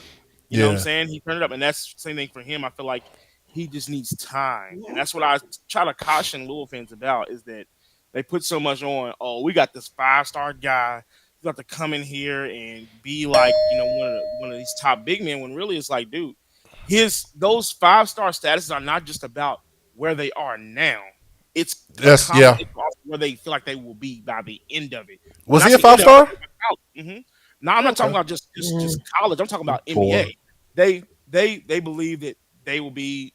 This is who I believe will be one of the best, right? That's what. Yeah, but I agree with you, Sean, that you guys do have talent. I just think that you got some pieces that's still missing. And I don't think, even though Tyler Johnson is a good point guard, I wouldn't put him as a great point guard. So you guys got some talent that's still missing, and you got some places where you can still get better at. But that roster definitely looked better than last year's. Trying to play this style anyway, definitely looks better than last year. I think Tyler Johnson is great. You think he's great? I think he's great. No, he's not Dillingham and he's not Wagner, but I think he is a, how do you say it, Power 5 or BCS, whatever you want to say. He's top, belongs where he's at. He's not out of place. He's not out of his depth. He's not out. He should be starting. He would be starting on any mid-major team. Gotcha. Most, well, I mean, I think the barometer in which we judge the players are two completely different, measurements. Because when I look at them as what Kentucky gets. And what Kentucky gets is definitely not like the rest of the nation, majority of the nation. Because I remember when you guys got Quentin Snyder, you guys was like, oh, yeah, he's going to be a great one. I'm like, this dude sucks. What are y'all talking about? So it's just two different levels, I think. Do you remember Donovan Mitchell? I think Quentin was pretty decent. His freshman year? I mean, I'm not saying I talk overall. Again, I was just talking about his freshman year. Okay, got you. I was saying because I look at it differently. I think a lot of people, again, especially with basketball, a lot of people think rankings are synonymous, and they are actually completely not. I mean, if I show you who the best player is in this class, which people will could argue and say it's Isaiah Collier, right, at USC, people are going to pick Cooper Flagg over him. And Cooper Flagg's not in this class, right? They're not the same type of impact in a sense. That's true. Isaiah Collier is really good. I feel like there's still a different type of impact, right? If I compare Zion Williamson, who was no one player in his class, to Andrew Harrison or one of those guys, right? It's like these are not the same. But I think we get caught up in that whole this thing that this guy was ranked here, so this means he has to be this. And it's like these classes are different, man. They change every year. Snyder was top 25, but when you saw him play, he was top 25 for that class, which means the talent in his class was down. Well, really, when I looked at Snyder, I was just like, okay, he needs to strengthen his core because he can't change directions that fast. I was like, his footwork can be a little bit fast. I was really looking at it that way, but like you said, Perry, he's not DJ Wagner. He's not, and I'm looking at it at that scale. I think that was my mistake. Now, here's a question that Mags has. Said, will Louisville win 10 games before they lose 10 games? No, man. Come on, man. We realists here. we not big blue, man. We not big blue pie in the sky, guys. We realists. So you think that they'll lose 10 games before they win 10? Let's see who they got next. For the schedule, yeah. Let's go through the schedule. So we got DePaul. We 4-4 right now, right? So you got at DePaul. We got a win or a loss on that one? It better you just pick us to lose, but I don't. I'm gonna go a win with y'all. That's a win. Okay, so that's 5-4. That's 5-4. Then you got Arkansas State. What do you They think? terrible. They terrible too. They 1-6. But this is a away game, and we'll lose that one. No, Arkansas. No, it's at home. It's at home. No, it says. Oh, okay, it is at home. I'm sorry. Yeah. We better, So 5-4. okay. So you're looking at 6-4. Pepperdine. Yeah, we'll beat Pepperdine. That's 7-4. UK. Loss. Okay. 7-5. I just want to hear Virginia. at Virginia. Loss. Definitely. I don't care where. Pittsburgh, Okay. we almost beat last 7-7. year. I can see us beating Pittsburgh. We almost 8-7. I can Miami. see us beating Miami if we on some kind of something because we took them to overtime last year, late in the season. 9-7. 9-7. Okay. NC State. At home. NC State. I don't know. You don't know about that? You starting to break my mind a little That'll make bit. or break. But hold on. This face right here. He ain't agreeing. Okay, so we at 9-8 then. We at 9-8. NC State. It's a toss up, man. We could win or we couldn't. I said just call it. A We'll lot of these teams, it was sort of tough. We played some of them tough. Like Pittsburgh was a tough game, and then they started pulling away at the end. NC State, we went to NC State, and this is with a crap team last year. So now we got crap with roses, and so now you can do a little bit of something extra with crap with roses. Hold on. Okay, so you at 9-8. So do you win or lose against NC State? I think we beat NC State. You beat NC State. That's 10-8. Positive. I'm really trying to be positive. This team is just built differently than last year. Hey, I applaud you for trying to be positive, man. And you know what? I gotta give you a point for that too, for being positive. I will say they're not winning at Miami. Did that win at Miami? Yeah, we're not going to win at Miami. We already said that's why we're 10-8. That's why it's. I thought you count. When he said Miami, he counted. I said we could because we played. And we got winning at Miami. Okay. So that changes it. Okay, so I said what I would stop at 10-8. So we're gonna go. We were 7-4. Excuse me. When we get to UK, so we 7-5 at UK. 7-7. I mean 7-6 Virginia. 8-6 Pittsburgh. 8-7 Miami. Either 8-8 or 9-7 with NC State. We definitely getting blowed out by North Carolina at North Carolina. I'm gonna put this and we'll beat Wake Forest. So at the Wake Forest game, we could be 10-10 or 10-9. 10-9. So you still think that you'll win 10 games before you lose 10 games? It could go either way though, because like I said, better team than last year. North Carolina State, we could lose to Pitt. Yeah. Go ahead, PJ. I'm just saying. I think we're again, and I think this is a consistent thing with Louisville fans, as we're judging people by just their name. Have y'all actually seen Wake Forest play? Okay.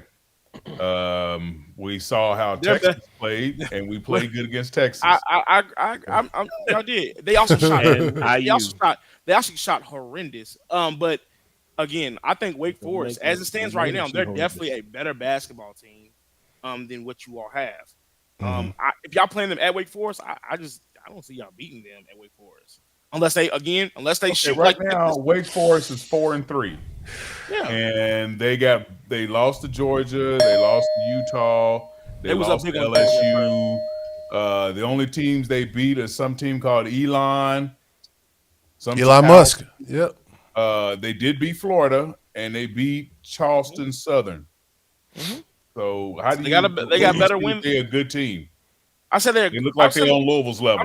When I say a good team, I'm saying they're solid. They're a solid team. Let me change the verb because y'all participate in literalism. I'm saying that they have good talent. They have good talent. They're a decent team. They're a better team than you all. They beaten. Who have y'all beaten? Ever who have y'all beaten so far? Because we will make you. Who have y'all beaten? No, that's why we can't win. We're collecting I'm being receipts. serious. If we win, some guy's gonna be committing suicide. I'm being serious. No, I think that's just between me.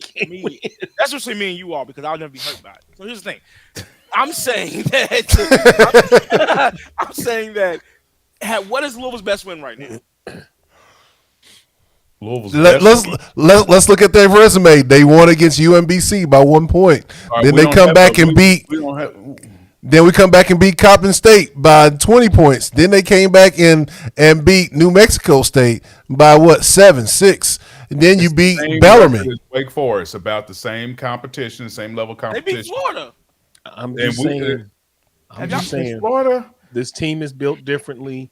and we have played been Texas on competitive neutral in every ground and game. almost beat Texas. Hey, Also, man. by 1 point to Almost Texas. You know what? I'm loving that you guys are defending y'all basketball team because that's what we need.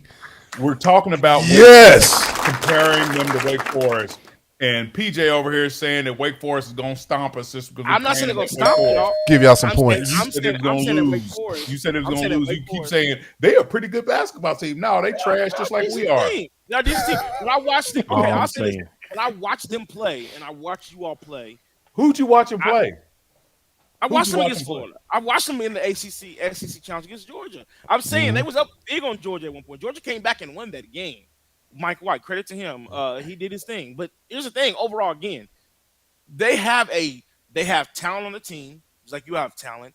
They seem, as y'all complain about, like flow of the They played game for Florida them. in They seem to have a, SEC Challenge. huh? They played Florida in the ACC SEC Challenge, not Georgia. They played Georgia the second game of the season. Second game season, they came back and won big, but they lost. They played against Florida, right? Either way, what I'm saying is, you watch them; they have a better flow to their team. They have more of an identity than what you all have to me. I just feel like that if when y'all go down to Wake Forest, it's not like, oh, y'all about to be Wake Forest because their name is Wake Forest. I feel like that team is just as good as you all. It's so late in the They're season. playing better. So So late. It's so late in the season. When we play Wake Forest, it's like 10 games in the future. right, We'll know more. We'll know more. So I mean, I can admit, yeah, if we were to play them, if we were to play them tomorrow, yes, we might lose. But I'm going through the fact that we have been competitive in every game, and I've seen little things here and there, like Kenny Payne actually drawing up plays, and the guys actually connecting with the plays he's drawing up and running them, like they did against who was it? The last people we beat late in the game, Bellarmine. You know. The fact of the matter is, everybody knows Bellarmine's system's tough. There are a lot of teams that have struggled with. West Virginia struggled with Bellarmine. A lot of teams have struggled with Bellarmine. So I can't really go off of that, because unless you're a team that's all got everything together on paper, and your coach has been coaching you for a while, and he has his style and his identity, you're not going to do well against Bellarmine. You know, you're going to get lost. But going through the schedule and then looking at some of the stuff last year, we played Miami at Miami, took them to overtime. We played Wake Forest at Wake Forest. We played them here, I think. But anyways, we played some games that we shouldn't have been in those games, and we literally gave up towards the middle of the game, get down by 5 or 6, and then you saw the team sort of slip away. And it was like Ellis trying to hold everything together, and that was it. But this year it's a little different. I'm seeing more leadership. Believe it or not, I'm seeing leadership out of Sky. I'm seeing leadership out of Johnson. I really, really need the Hanley Hartfield, BHH. Well, we'll just call him Brandon Hartfield. I really need him to be better with his posture on the court, because when he fouls or something, he really gets down on himself, and he needs to bulk. He's one of those guys that really needs to start talking trash, and really needs to come out of his shell, and really needs to get hype. And he's not doing that. I see other guys like Mike James. He's doing okay, but he's the type of guy that he's playing out of position.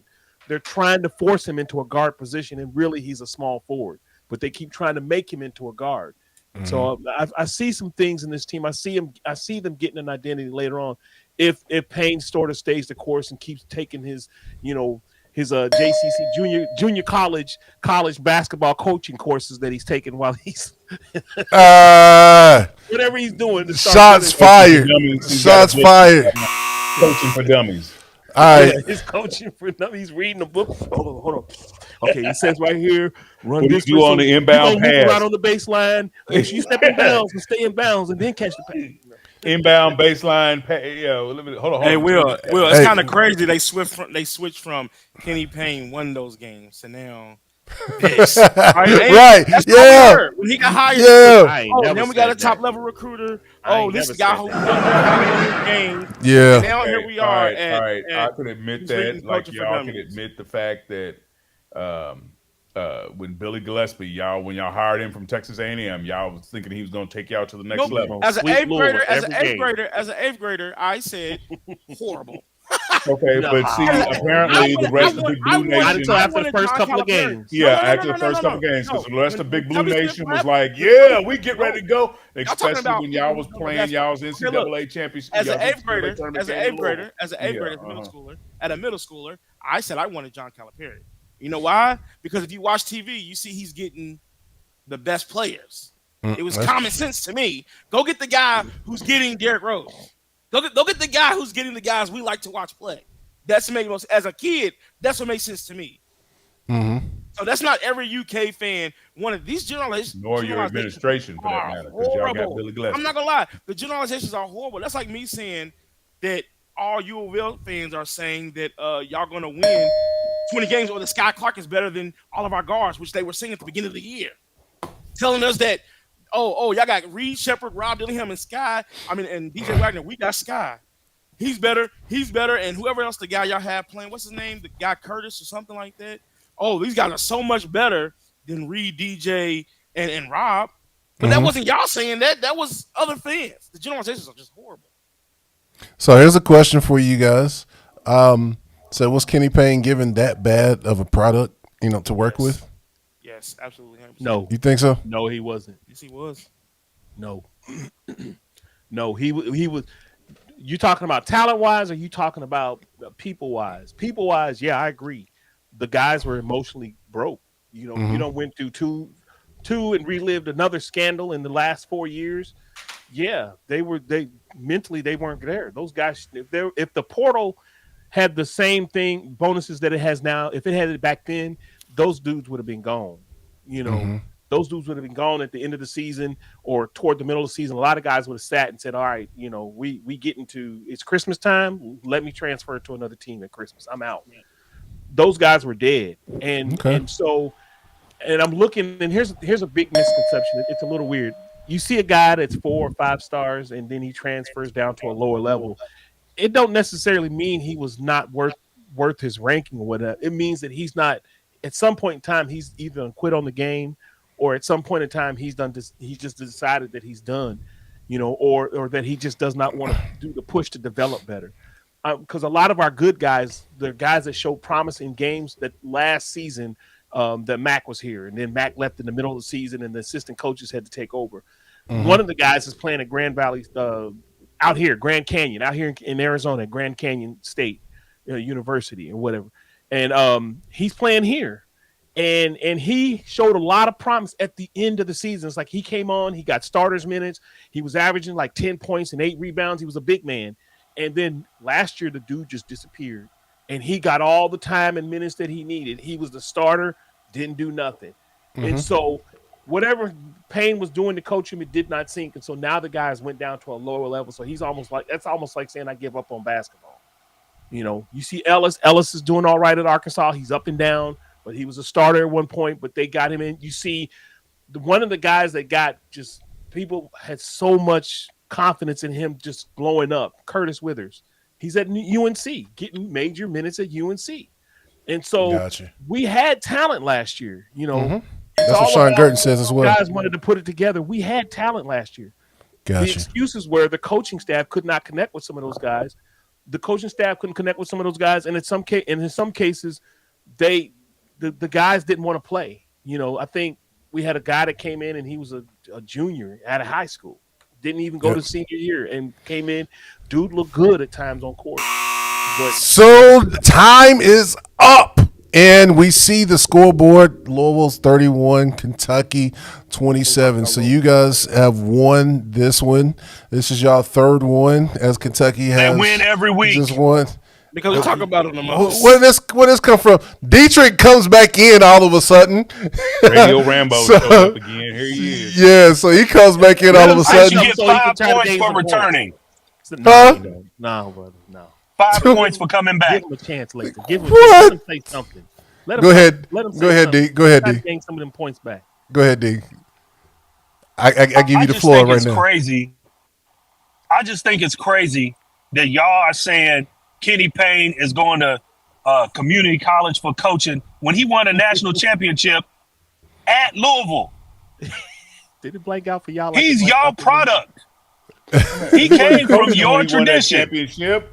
He wasn't coaching, dude. He was a player, not a coach. Yo, if you in a program that wins a national championship as a player, you're already head and shoulders above probably 60% of coaches who haven't played that far, because you've seen the grit, you've seen what it takes to get a program there, and you have some of those tools.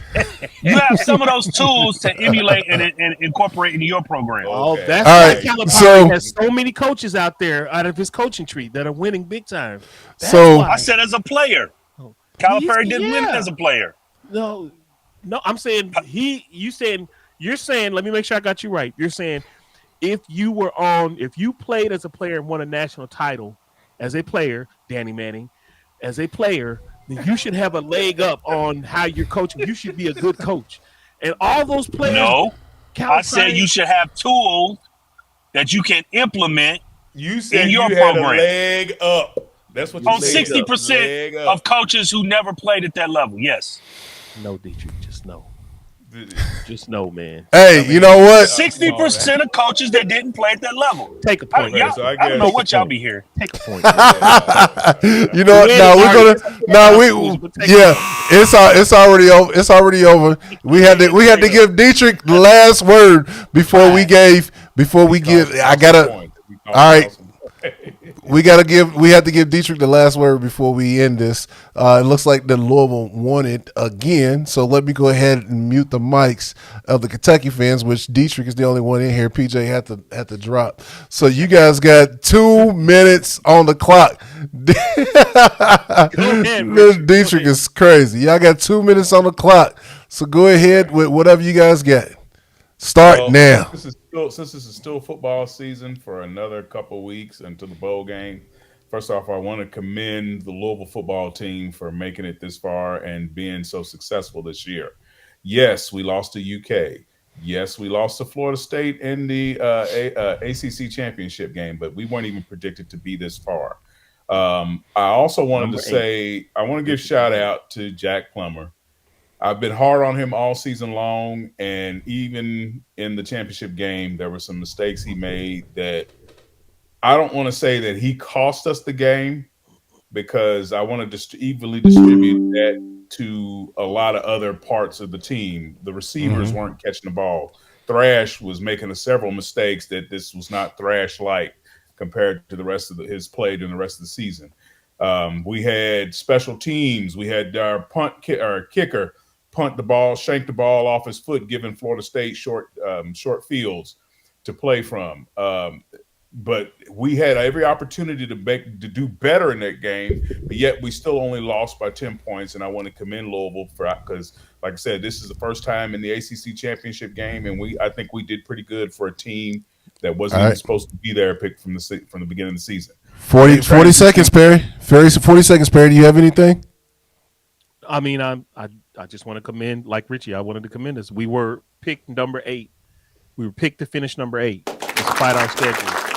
And so we go win 10 games. That's awesome, man. That's just awesome. 10 games, and we made an actual championship game. I mean, that you can't take anything away from that. Yeah. Can't take anything away from that. And we beat IU and we beat Miami, 2 other rivals. So got you. All right. Hey guys. That'll do it for this edition of Cats versus Cards. We got one that had to drop. PJ, he had to leave early. I don't know what Dietrich is doing.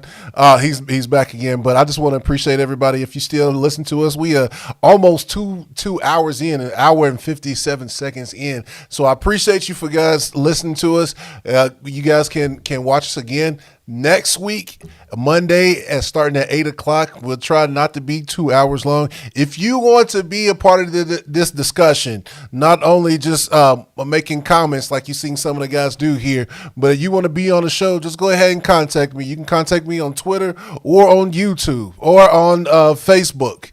All right, just contact me and say, hey, let me be on. I got one person that told me to make sure I remind him for next week. So that goes for everybody else because we're just having fun, guys. Cats versus Cards like always. Thanks, Dietrich, for joining us. Thank you, Richard, for joining us. Thank you, Perry, for joining us. See y'all again next week. All right, peace.